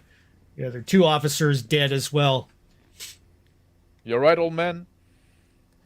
Yeah. Who are these guys anyway? We have an idea, but we'll try to figure out for sure. You're more efficient than my old fucking security team here. Thank you for your help, citizen. You're welcome. Brings me back to the old days. The old days on this space station. Before they had security. We had to fend for ourselves, us belters. When we were putting Yeah, this shit I'm together. afraid now we'd have to increase security with all this happening now.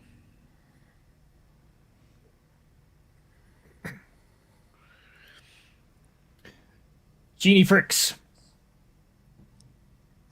Walking through the maintenance tunnel still.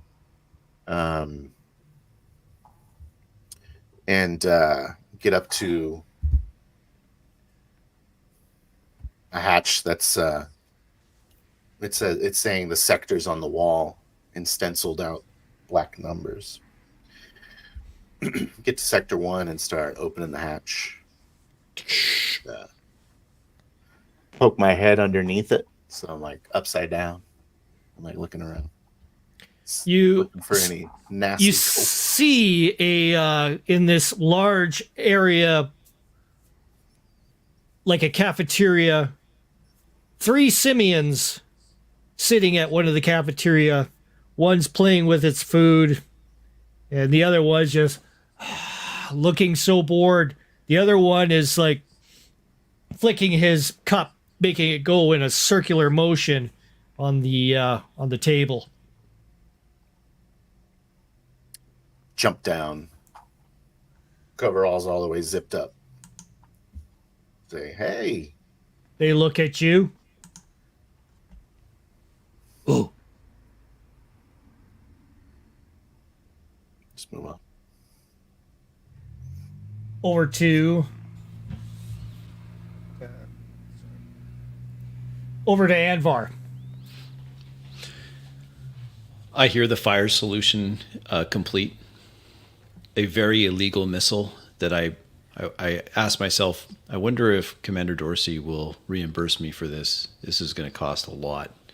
And then I punched the launch command on that missile, and then immediately take as many G's as the Ginny May can take as I bank away as quickly as I can to try to get to minimum safe distance before I get irradiated to death. Roll. Oh, crap.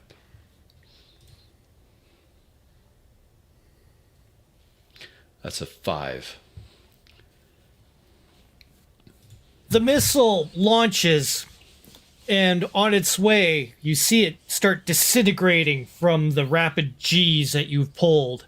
It starts coming apart. You see the rockets in behind it start flailing and disconnecting. The remainder of the missile thrashes into the first of the scout ships.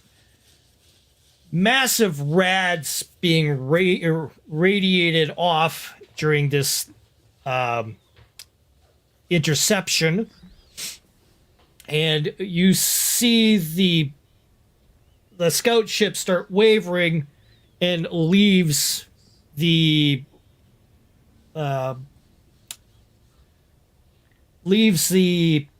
pattern that they are adhering to. The other one continues on while the one scout ship slows right down and starts falling out of G's.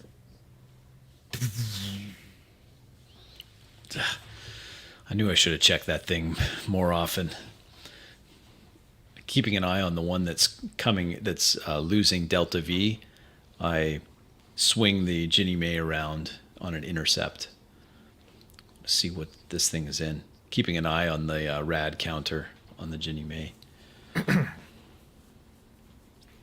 Going to Trent Dorsey. I look at Drac. I say, "Are you injured, sir? No, I'm fine. If you want, we can have like a medical examination on the stations. BS. You can The what always now? use. We'll pay for your medical examination if you need to. So maybe it's a good opportunity to take care of some other issues." I'm good. I'm good. I'm an old man. Nothing can harm me. As Well, long as if I'm you in say so. space. If you say so, then you'll excuse me. I have like other pressing matter to attend. Sure. I'm sure we'll see each other again. It seemed to be bound to happen now. And I extend my hand, shake, take my hand back. I give him a military salute, and then I turn around. I pick up my communicator. I say, "Security desk, Yes, Commander. get ready to arrest the Reptoid ambassador at a moment notice. Be subtle about it, but if I give you the go-ahead, it need to happen quickly. Yes, sir. And patch me through to Atticus." Will do, sir. Bloop, bloop, bloop. And Meanwhile, I yell and I say, "Dorsey, I'll come find you if I see any more of these guys in yellow." I'll I let turn you know. around. "Thank you, sir. That's a threat we need to take care of as soon as possible." Genie frisks.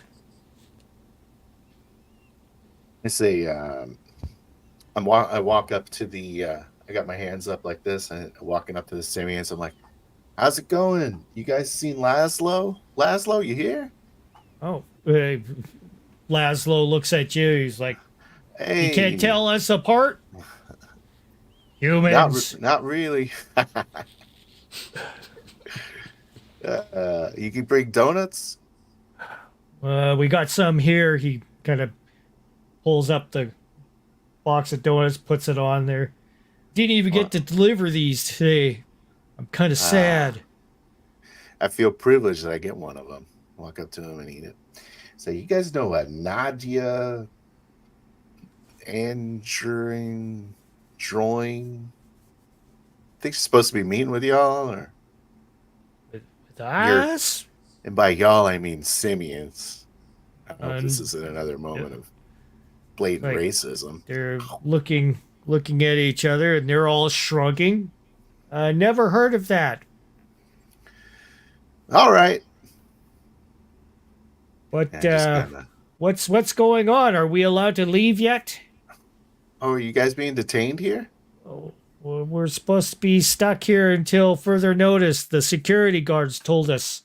Oh, yeah, they got reptilians running around here. They're probably trying to keep you from What? fighting them or something. They look at each other and they're like, their eyes start going wide. And one starts jumping onto the table and starts doing a hoo, hoo, hoo, hoo. And the others are, looking at him going, hoo, hoo. They start. I'm kind of getting into it too. I'm just like jumping up around. Yeah. They're like, start flailing the food around. They're like, the one guy, reptilians. I hate reptilians. Me too. I pound my chest. What should we do? Are we going to go get them? I don't know. They'll probably want you guys to stick around. I mean, my people, I guess. You see a security guard open the door. Calm down in there. Hey, Frisks, you don't tell us what are you calm doing? down. What are you doing out here? I'm like on top of one of the cafeteria tables. I'm like, hey, I step down. Have you guys seen? There's like a Nadia. She's kind of like a mannish looking woman. Nadia Drushin? That's the one. I knew you. Yeah. Yeah, she's with the delegate right now. I need to talk to her. Okay. Show me the but, way. I walk over towards the door. One of the security guards goes along with you. Slap Over the other to- security on the back and I say, "Brother, how you doing today?" You're not going to give me a carrot, are you? Well, I guess I won't. With that attitude. Fine. I'm just joking. Here's a carrot. All right. Thanks. Thanks, Frisk. Crunches on it. You want a carrot? I don't know your name, but here, give him a carrot. He grabs it, chomps on it as well as you guys head on down. Anvar. I attempt to match the spin and speed velocity of this other scout craft, and at the same time I open that hailing frequency that I just got from Commander Dorsey. I have to get out of the couch and back to my own personal locker, where I pull out my assault rifle and 2 stim packs. One of them I punch in immediately, feeling invigorated. The other is anti-rad, and I slap that on a bandolier on my nav. Commander Dorsey, go ahead. Envar, what's happening? What's the situation now? I attempted to disable both craft. I was only able to somewhat disable one of them. The other one is continuing en route to Mars. They failed to acknowledge any of the hails. I gave them a chance. I swear I did. I didn't just go trigger happy.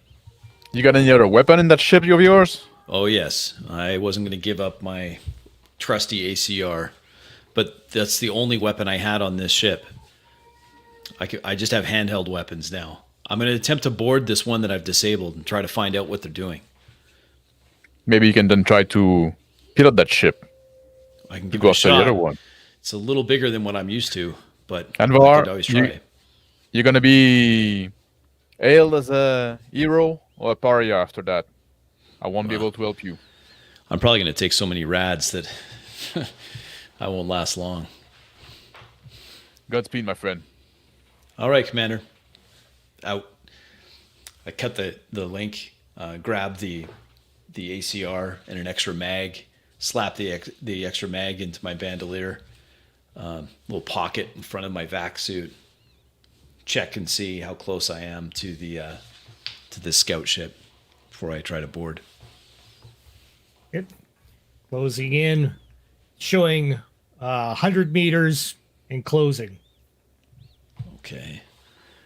When I'm about 20 meters away, I spin so that the Ginny May's port is in line with the port I can see on the scout ship. I pressurize the Ginny May's cabin and then rapid depressurization of the cabin to propel me towards the scout ship.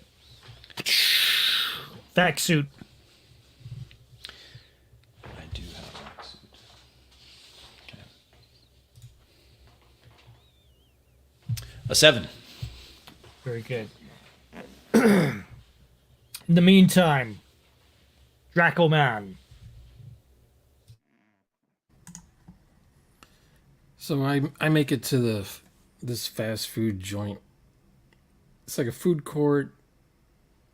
There's just starting to open, and I order a sandwich and a drink, and I bump into this woman behind me, and I'm like, "Excuse me," and I look at her, and she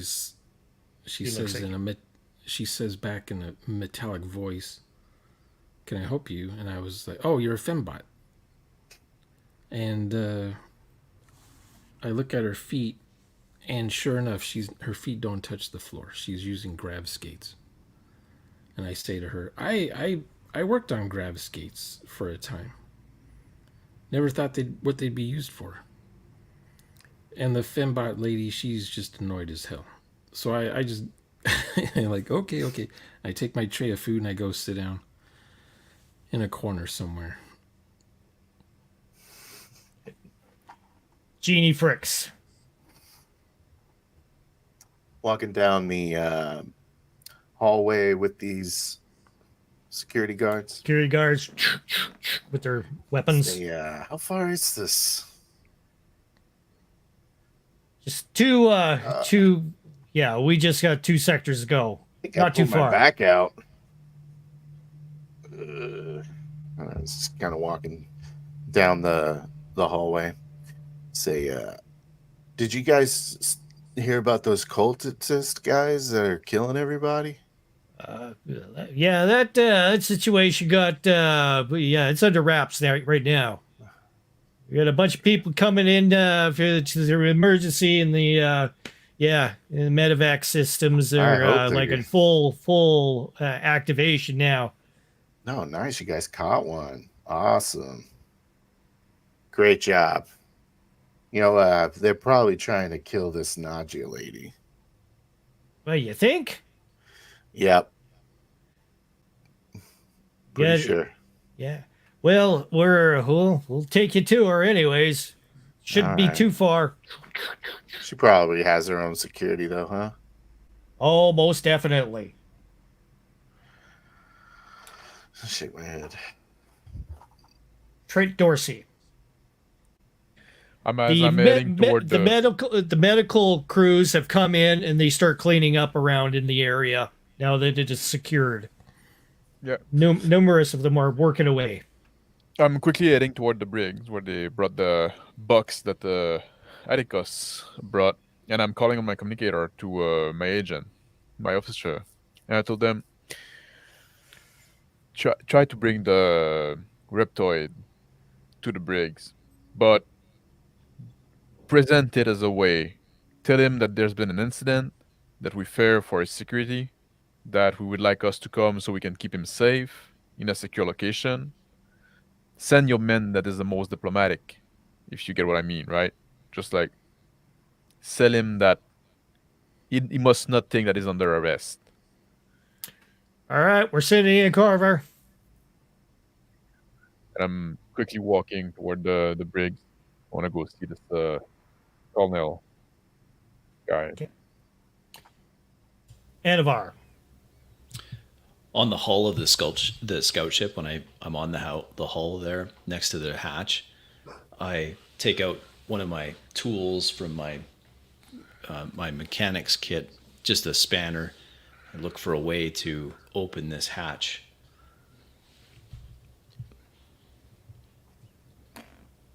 Looks to be a little conduit.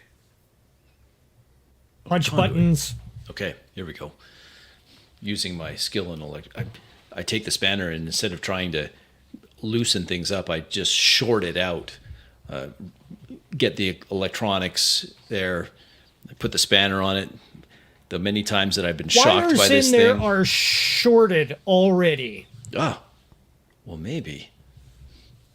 I pull the wires out, give it a good yank.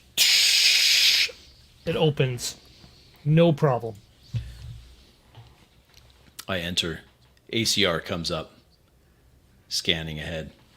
Smoke in the lights, misty. You hear a slide from behind you. There's a cough up ahead. I move carefully, my Navy training kicking in, ACR at the ready, vac suit still sealed. Radiation indicators going off on your suit. Dang it.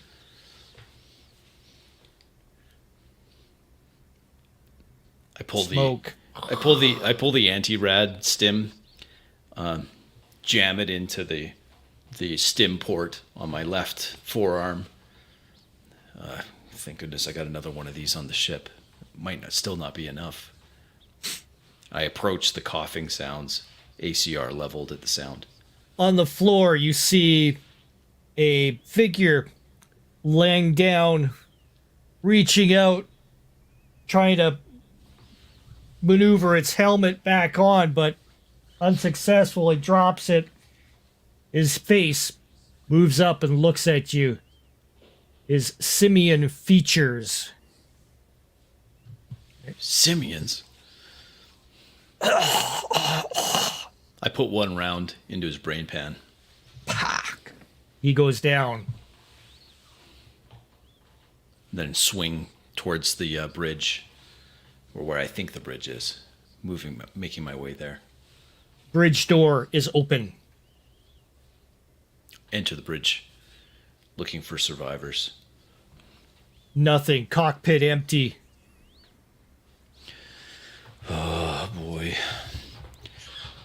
I sit down at the console, looking at what little I know about ships this size, unfamiliar to me, though I have been on the Warlord's ships before.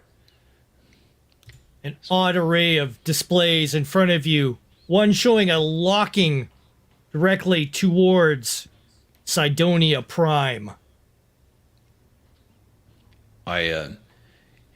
Seeing that, I run out of the ship to get to the open airlock, and then communicate through my vac suit to the Ginny May, trying with some static because of the radiation on this ship to communicate to Commander Dorsey what I found.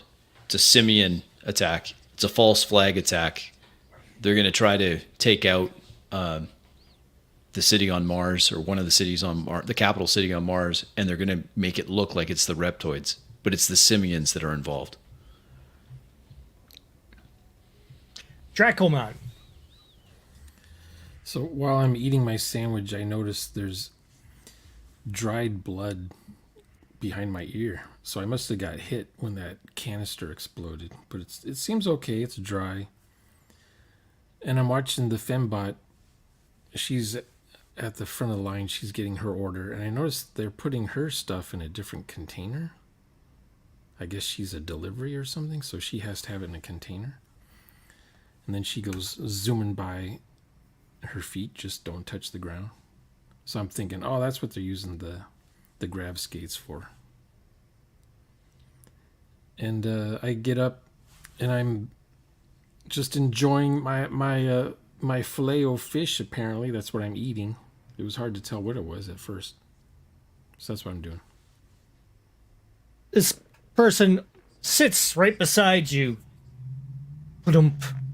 She looks at you and she goes, "Are you ready to buy me that coffee?" It's the woman that you met off the shuttle. Sure. What would you like?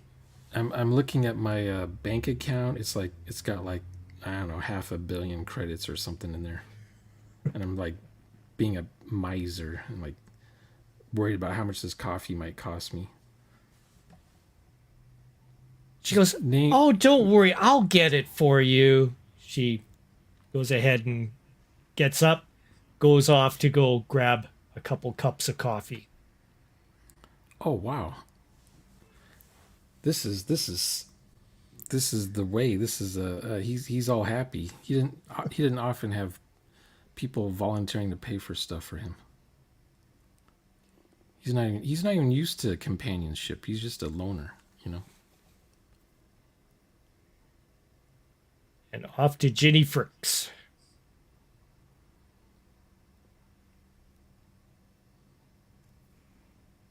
Oh, you're muted. Muted. Phil. Walking with these guards, I start like rub my chest. Don't feel right. So you guys will tell Nadja that she's gonna get killed, right? Yes, definitely. What do you have anything that'll any kind of evidence of something that's going on? I just look at him and I stare at him for. I just stop in my tracks. I just stare at him for a time, and I use the last bit of strength of my mind to implant a suggestion into his mind. He needs to tell her that she's going to die.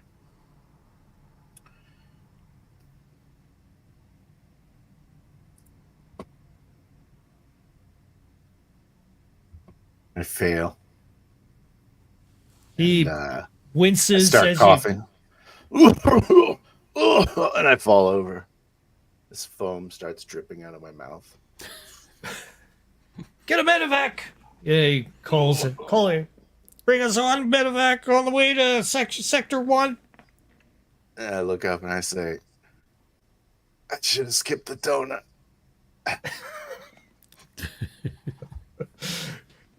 Trent Dorsey. I'm making my way to the Briggs. As I arrive there, I go to I salute the men there. I said the box that from the Atticus room came in. It is here, sir. Put it in the cell. I'll go there, and I go to the armory and I grab a ACR rifle, and I go in where they put the box. Box sitting in front on your office, facing outwards, the frozen face of Cornell. Cornell inside. Let's unfreeze that motherfucker. I go to the control panel of the freeze box. See if I can figure it out. Fairly easy. I do Disengage. sequence. Poof. Anvar. I leap across the space between the scout ship and the Ginny May. When I arrive at the Ginny May, after floating over, I get an alarm on the vac suit. I far exceeded my rad protection. It's not looking good. That's a fatal dose. I get into the Ginny May, over to the locker, get another anti-rad stim, jab it into my arm, knowing it's still not going to be enough. I sit down, just kind of a sigh of resignation. I type out one last message to Commander Dorsey, and then I put everything left into those thrusters of the Ginny May. And it again, a streak of the drive plume stretches out for a good 100 kilometers as I just blast forward. Eyes start bleeding as the G force just plows me back into the acceleration chair. I start coughing as the rads they're just tearing my body apart from the inside. And I plot a collision course as best I can as I struggle to remain conscious, to plow into that remaining scout ship. Dracoman. Yeah, I'm sitting there in the diner, looking out the window, enjoying my coffee, my company with me, and I'm looking out and I see it looks like a shooting star heading out there. And I say to her, this station is way safer than being on Mars, I have to say. Life is so much easier on this station than down there on Mars. I agree, she says. I'm having a time of my life up here. I'm so glad to have met such a wonderful person like you, Mr. Oman. Likewise. Now, does Anvar's ship collide with the other ship yet? Because he's the shooting star. Yeah. Trent Dorsey first. Oh, okay. Gotta wait. I look at Cornell that's waking now. He comes forth. He's like, my head, as he pulls out. So Cornell, you trying to smuggle yourself on my ship, on my station? I was supposed to be. I don't know. My head is spinning. Better find your spirit soon. I got no patience today. He's like, where am I? Where am I? It's so blurry. You remember me? I'll get up and I go closer to him. You. Grab him by the jacket. Oh, hey, Dorsey, long time no see. Not long enough. Everything's cool, right? Cool. What you doing here? Well, Traveling in freezer now. well, it's one way of avoiding. Everybody knows who I am and everything, right? I have You know to what meet I'm with doing my here? disciples. Yeah, we've got plans, but what's going on? I just met with some of your disciples. One of my men died. Disciples? But no, uh, why? The guys aren't supposed to be here for another month. I'm supposed to stay here, get a face change, and acclimate. What are you Something talking about? yellow jacket, black maze. That's your guys, right? Uh, uh yeah. My disciples usually don yellow uniforms. Yeah. Yeah, they were out there like shooting on my station. What? What do you? I don't have anybody here yet. What are you talking about? I got a few buddies there that seem to belong to you. Let me get my head on straight. You got coffee or anything here? Look over my shoulder to one of my officer. Bring him a glass of room temperature water. Goes ahead and pours it for him. Hands it over to him. Anvar Atticus. Struggling to stay conscious. The drive plume of the scout ship, the only thing that I'm focused on. I push Ginny Me to her utmost. My last words before I black out. You're a good ship. You've been a good ship. Roll your piloting. That's an 11. You black out.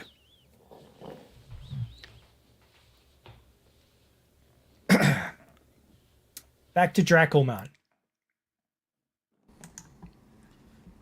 Yeah, I heard all big heads today. I'm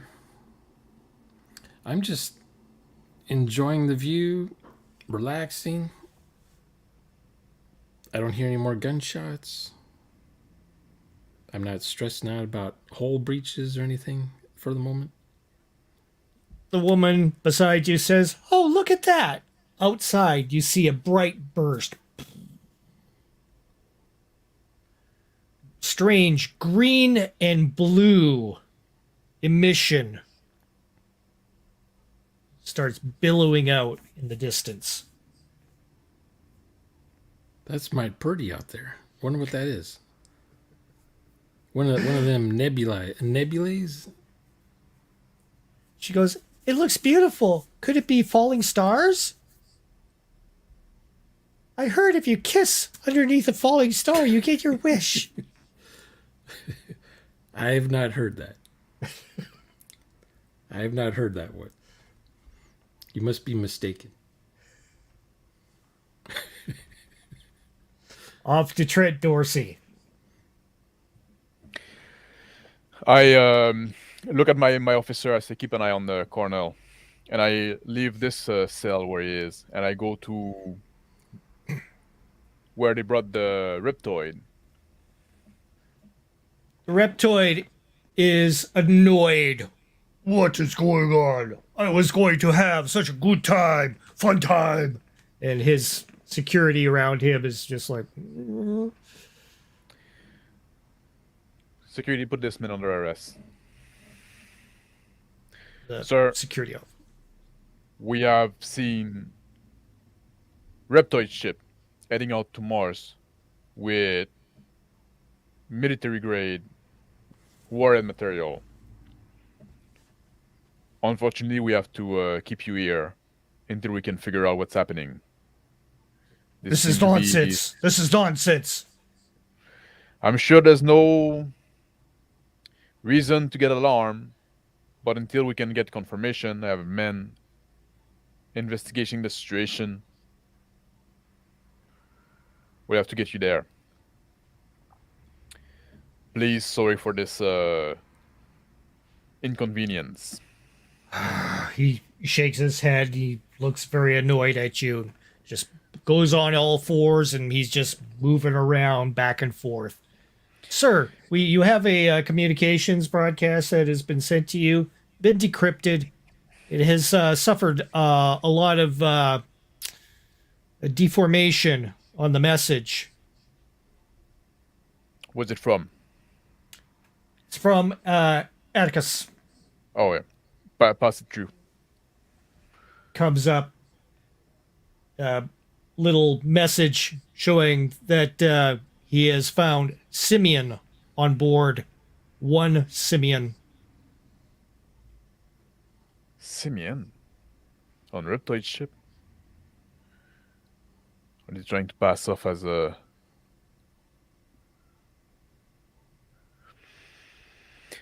I called the security deck.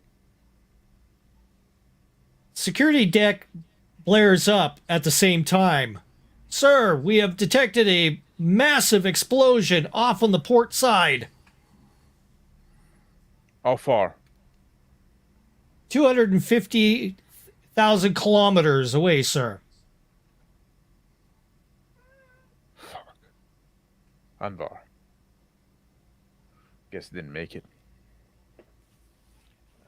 We also have a notification that the two voids created by the unknown disturbance have been dissipated. We are getting signals of one ship, scout ship, looks like a reptilian scout ship, disabled. The other totally destroyed. No sign of the FXS-14. Send a ship to investigate. To, if any survivor. Roger that.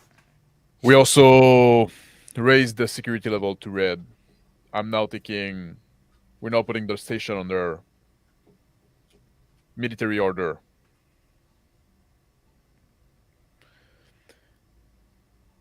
Pass me through the commander of the station. Commander lifts up. Yes, what's going on there, Dorsey? Commander, this is Commander Dorsey. We have a lot going on. Shootout from Cult in the alley. Reptoid ship heading with the warhead toward Mars that we intercepted. While the ambassador is here, there seems to be like Simeon involvement. We're putting the station under military control. I'm sorry, sir. Well, that is your advice. I guess we will go for that. Everything under control otherwise. We'll regain control soon with those extra measures. Civilian life might be affected, but security is going to be restored. Roger that. Alrighty, yeah, go ahead as planned. I'll get dressed and get ready. What a party that night it was like last night. That was crazy. All right. Out. Yep, I got the I sip the last of my coffee, and I say to myself, "This is odd. I normally die in these one shots."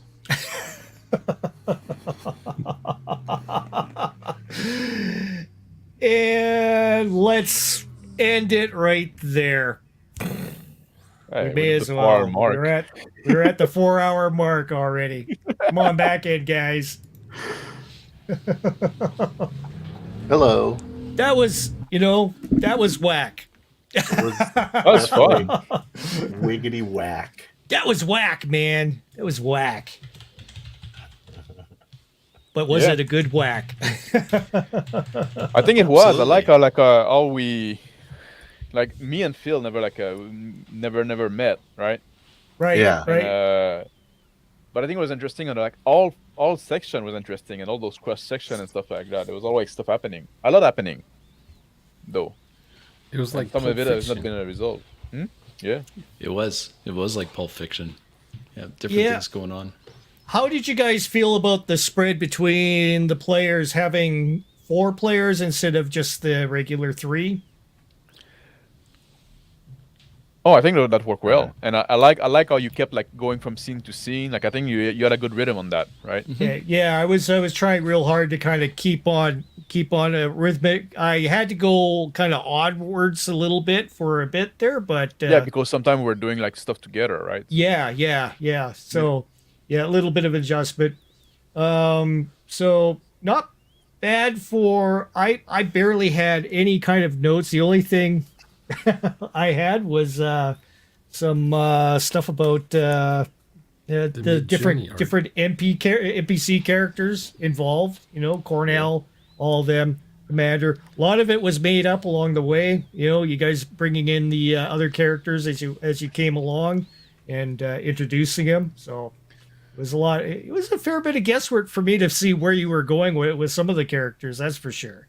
So I thought it was very interesting because like all Was the it character like sorry, go ahead. I feel like No, I I'm talked a lot. sorry. You go. I see like all the character like at their goal and the idea and the place they were going for, and all different, right? And then we like just crisscross, and I think it was funny. I think it was like I don't know. I think there was a I lot didn't there know- to. I didn't know what my character was gonna be, but then I thought, I see this guy all the time at, strip malls, going through dumpsters. He's the homeless guy, so I'm gonna be a homeless guy in this thing. A homeless billionaire. Oh, yeah, exactly. Oh, I messed up. He doesn't have. I don't know why I threw in the money thing. He That's owes funny. me. Because it was awesome. Yeah. He's in debt. I think. I don't think he has any cash. But he used to be somebody on the station a long time ago. No, I thought like the lot of money thing was kind of like a nice twist there at the end, like just like this weird Yeah. thing that like is just like fucking loaded for some reason, but he lived like a bum, right? Well, my lizard brain said, "Oh, this is going to go on next week, so this will be the new thing for next week." But I'm thinking, no, this is a one shot. yeah, yeah. I was 'Cause that- gauging for the one shot. After 3 hours, my characters start to do other things. They start to go off on their own. Yeah. Was it clear that I died to the Simeon's donut? Yeah, I got Frothing at that. the mouth. Like, with the like, Yeah. and did you just fucking made that up, or just like Well, how as did soon that as he said the Simeons are behind it, I'm like, oh, I just ate that dude's donut. Oh, I see. I'm probably dead. And I was like, yep, I'm dead. Nice. Yeah. I see. So Because- yeah, the spoiler is the Simeons were behind it, trying to do a false flag kind of thing, obviously. Yeah. So Oh, Because that's they must okay. have been the ones that put a hit on me, right? now that is a little bit of a different story that's happening. Yes, okay. yes, yeah. Well, I So, just yeah. decided they were the ones. So Yeah. they killed me. But yeah, Like- you're very, very close, though, for sure. I was kind of like a late addition to this game. Like I wasn't supposed to be on, but like then somebody else like desisted and said, you know what, I'll take his place, right? And I'm glad I did because that was a lot of fun. But very interesting, I found. But I'm curious about how much you knew about your character, their motivation, who they were beforehand. Because like I came in like and I just like made it up. Like I knew he was like a military guy, like very strict and stuff like that. But Oh, seriously, all the rest of you guys were all created at the same time. So you Already? came in. Yep. Everybody made the characters over the basically just before the weekend, and I just ended up, adding, just little touches here and there, who you knew, that sort of thing. Tied everybody together. I ended up doing a little sheet on each of you. Not much. It just has all your. It's kind of. Show you here. Here's Mr. Max here. yeah. If I can. I thought that was like a epic 4D session. Like I think like everybody like added some stuff and stuff like that, and Oh, it was like like crazy. Yeah. a lot of things was like Phil- being created, and the story was fucking coming Phil over. was adding NPCs like Yeah. every other sentence. Well, apparently I run a cult. So. So yes, That was yes, fucking he runs a interesting. cult. Yeah. So how many NPCs were in this game? Like I've over been at 12, 5 at 15? least. So were you like, were you gonna kind of bad guy feel? I mean, I was the good cult, right? I don't know. If you were to go ahead and put cult against cult, yeah, you were the good cult. The Yeah, other I wasn't other the cult was a ones- doomsday cult. I wasn't the ones shooting up this promenade. Except we were also shooting up the promenade. Yeah. I thought the game was tomorrow night. So I'm thinking, oh, I have all day today to just go through the backstories of all the things and I'm like, Phil says, no, it's like you only have like 3 hours or something. Like, what? So I had to cram. Try to come up real quick for a character. What about you, Crispy? How you came about with your character and his motivation and stuff like that? What did you get from? Yeah, so we just did it quick, Rick, because we didn't have a lot of time. We did it in about 15 minutes. I was looking at, like, as Rick said, okay, you're going to have a small craft, because that's what my career had gone that way. And so I thought, okay, small craft, belter, maybe I'm just smuggling things around. And then I just kind of went with that. I was smuggler, but I had a Navy background too. So then I thought about 2 hours in or so, I'm like, maybe I know Dorsey. Maybe we have, like, because he seems like a military man. Maybe we served together or something. Yeah, I was Navy as well, and I was like, I was doing like those for like the Star Marine stuff, so which fitted with what you did at the end there. Yeah. So that was all like. I had Cornell was one of my contacts in the Doomsday Cult. That's what put me surprised was you throwing Cornell into. I threw him into the hold. I was like, I wasn't sure how much, but I was like, you know what? Everyone seems to be okay with just inventing these things, so I'm like, you know what? I'm gonna put Cornell in the hold in the cold storage. That took me by surprise, but I thought that was a good touch. I thought that was pretty hilarious. I'm like, okay, we're going with that. Sounds good. That's interesting too, because like I think all of us like made stuff like pretty much on the fly. Rick as a GM, like how much? Yeah, I was trying to see how much I could get away without with as least interference as possible. Yeah, I almost like 4 wanted or 5 to locations, right? Yeah. there was only really 3 locations that were basically like actual. I was thinking maybe I'll be on Earth when the game starts, but then I'm thinking, then half the session's going to be me on my way to somewhere. It'd take like an hour to get to the station. I almost where everyone else would be. I almost wanted to drive. I didn't know if I should have done it, but I wanted to. Where I was gonna decide that the Black Hole Sun guys were bringing black hole weapons on board, and I wanted to like invent a plot line. I wanted to invent a plot line where we were able to repair the timeline, but I didn't know how that would work, especially since I don't have any like. Well, that was the question of what the weapons were that the Simians had on board. So at some point I was trying to bring us all together. I never went there. But then that never happened. No. I thought when I was like with the anomaly, like I just like, you know what? There's a lot of like a push and plot going on already. What if we just ignore that and let Mars deal with it? Because I wanted to have like a Anvar with me, and but then he wanted to go there. So all right, you go then. Was Genie ridiculous or was he good? Very good. It was good. It was great. Very good. Lucky on those psionic rolls. That's for sure. No, I got like +6 on him. Holy smokes! Wow. Yeah, he's got good psionics. He was like it's like +4. Yeah. So Crispy, describe your ship again. It sounded like a World War II bomber. Yeah, but then it's in space. It's in space. We had passed, Rick and I had passed amongst ourselves some different pictures, and so I was kind of going with the first one, Rick. That's what I was. Yeah. Oh, I see. Yeah. So it looks. The ship had some work done to it. Then. Yeah. So it was just a surplus ship, kind of held together by my meager mechanic skills and your quirky ship. It's my quirky ship and my girlfriend at the same time. Yeah. So. Man, I didn't even get to use half of the pictures in here because there could have been encounters with Walt in here, which is the conspiracy theorist. There's Nadja herself. She's so masculine looking. No, that's the guy with the big mustache. No, I like this was the guy with the mustache. I really like the art style of this. This is cool. So what was the art style? Was the art style kind of like a? That's cool. hand drawn or something? This one looks It's painted.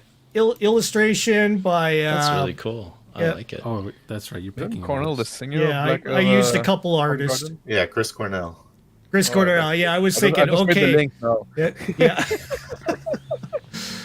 Some other ones that could have been something that could happen, but half of That's funny them because I wouldn't yeah. even use them because you guys were making up so many NPCs as it was. I was like, oh, that's cool. That's cool. That's awesome. Yeah, we So- made a lot of stuff. Yeah. Yeah. That I found it was strange at first, but there again I was just like, okay, we'll just let it all happen the way it is. It was kind of like a big experiment for me because I've never had like everybody going full hog co-creation like that. But yeah, it was pretty cool in its own kind of way. Yeah, I it didn't was know how interesting the too game because- would go. I thought Yeah. there'd be pictures of all these NPCs that were, but when I noticed that we're just making this stuff up, I'm thinking, oh, there's no way we're gonna know what this stuff looks like. Yeah, no kidding. Yeah, Yeah. that's the thing. There's only so much prep that you can do. You should have had Joseph ready. Joseph. Oh yeah. Yeah, And man. But that Nanja, whatever her name is, she could have Nadja. shown up, I think. Yeah, Well, I if could I have. didn't I die. could have introduced her in if there was like people at the contingent like that was going on. Who knows? I mean, Crispy, you could have been entered in somehow that way. The same with Fricks could have been in there as well somehow. But you know, it was. I didn't know how this was gonna entangle everybody, so I just let it kind of just go the way it was.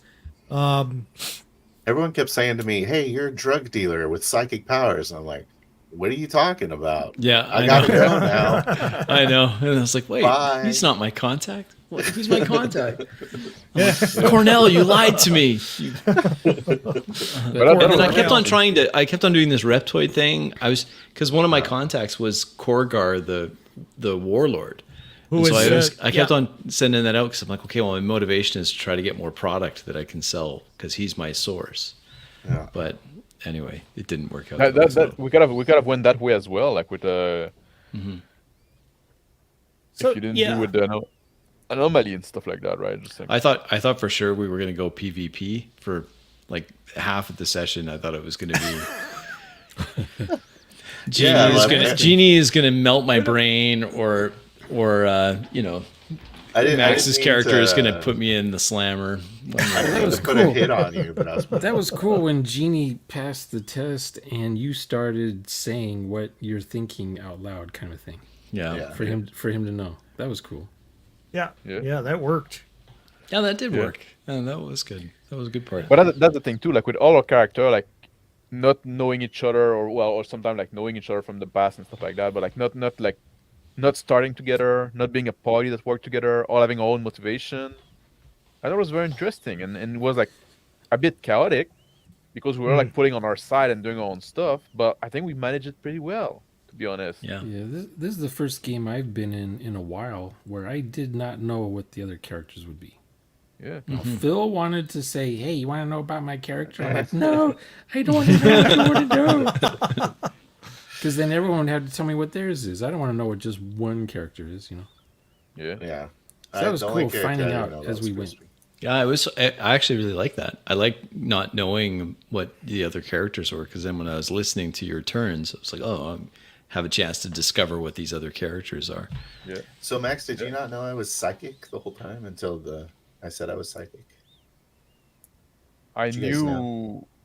I think I knew, Okay. but I knew also by how you role play and you acted upon it, course. right? Yeah. Yeah.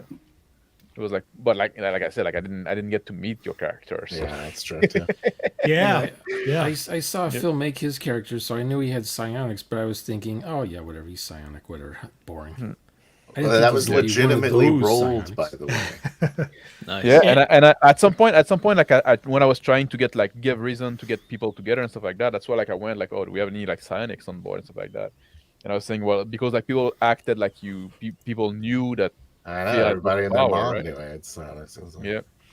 So maybe that could be a way that we can like for some reason get together, but then that didn't take, and that's all right. We just like move on, right? And just like Yeah, his crew is kind of like his little circle is their own little thing. So Yeah. they weren't they only talked amongst themselves whenever they mentioned their leaders, psionic abilities. But yeah, it I was just- yeah. And I thought Drac was fun, like with all this, like, oh, stop shooting at my station. And I just, like the how guy, it was like, well, I made those. I was involved in that. Everything. I was the one that was funny. I was trying Crazy to think old of man. a mannerism that he would have. yeah, Yeah. that was And interesting. I remember, being a security guard, old geezers would come into the mall and they would say, "Hey, I used to work here. I poured the concrete here in this before they're built." And I'm like, "Oh, really? Oh, really? That's nice." I do the same. And then you're like, Every old man shut has up, a old story. man. When I'm around building, I build that. Space concrete. Yeah. Yeah. This building's 100 years old. Like, well, Where I used to live, there was this company that made those spaceship houses back in the 60s. Right. They look like flying saucers, and people would buy them and put them somewhere and live in Those them. geodesic domes, those ones. Yeah, kind of. And I'll send you a picture, Crispy, if I find one. I'll put it. what are those called? The Discord. fairs? What kind of fair is that again? There's still some of them left What? around. It's that like haven't been recycled. it's an old American tradition. It's like some kind of Like fair. the expo? Yeah, where they show that? like the Universal futuristic. Fair. Oh yeah. Yeah, there kinda used like to be that. those, like Expo And '86. every once in a while, I'd run into some old geezer. He'd say to me, "We used to build spaceship houses up on that hill there." And I say, "Yeah, I remember. I used to ride my bike up there and watch you guys put them together." Now it's the freeways and the trains have all obliterated that hill. It's gone. The hill's gone. Oh, But in the 60s, you go up, when on the way to Radio Shack, you always watch the guys build the spaceship houses. "Dad, I want you to get a spaceship house for the backyard." And he's like, "No." shut up! Take the trash out. Pick up the dog poop. I don't know what your life is. I know. I thought also it was interesting, like all our fate at the end, like we're kind of like linked, but not like like feel like being poisoned and Crispy, like basically almost dying like a hero's death, right? Kind Yeah. of, right? Yeah. Dying and then choosing to die. He Yeah. didn't wanna die Drag just from like living his radiation. life. I didn't want back to die on- from back radiation. home. When I saw that guy, like I put that simian out of his misery, and I'm like, I'm done. So And Trent like kind of like putting himself in control of the station. yeah, Yeah. I'm in charge now. I thought that was Yeah. good. Hey, I'm the hate to break captain it now. to you, but we're doing martial law now. Sorry. Yeah, Yeah, sorry. Sorry. Sorry. Alrighty, let's close her out. Yep. Awesome. I appreciate. This was a very different session for me, so it was very cool and something I'm willing to try again. That's for sure. With this full co-creation, like all out, much more than what we've seen with like Centauri, which I thought was cool. Shauner, thank you for coming in with the crew here. Phil, awesome as well. Mr. Max, Crispy, appreciate you guys coming on board on this wonderful experiment that we're doing with 4D. And we'll close her out with the usual ending, and we'll come back in at the end show. See you Thanks, guys Rick. on the other side.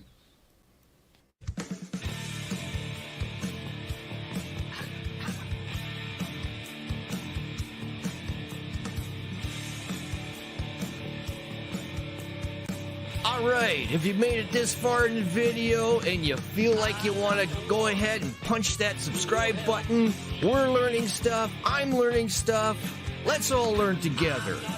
Subscribe now. Subscribe to 28mm RPG. Subscribe to Big Bad RPG. And subscribe to Cable Runner Chris. Thanks for joining us. Keep an eye out for our next upload. We'll look forward to having you on the next one. Bye.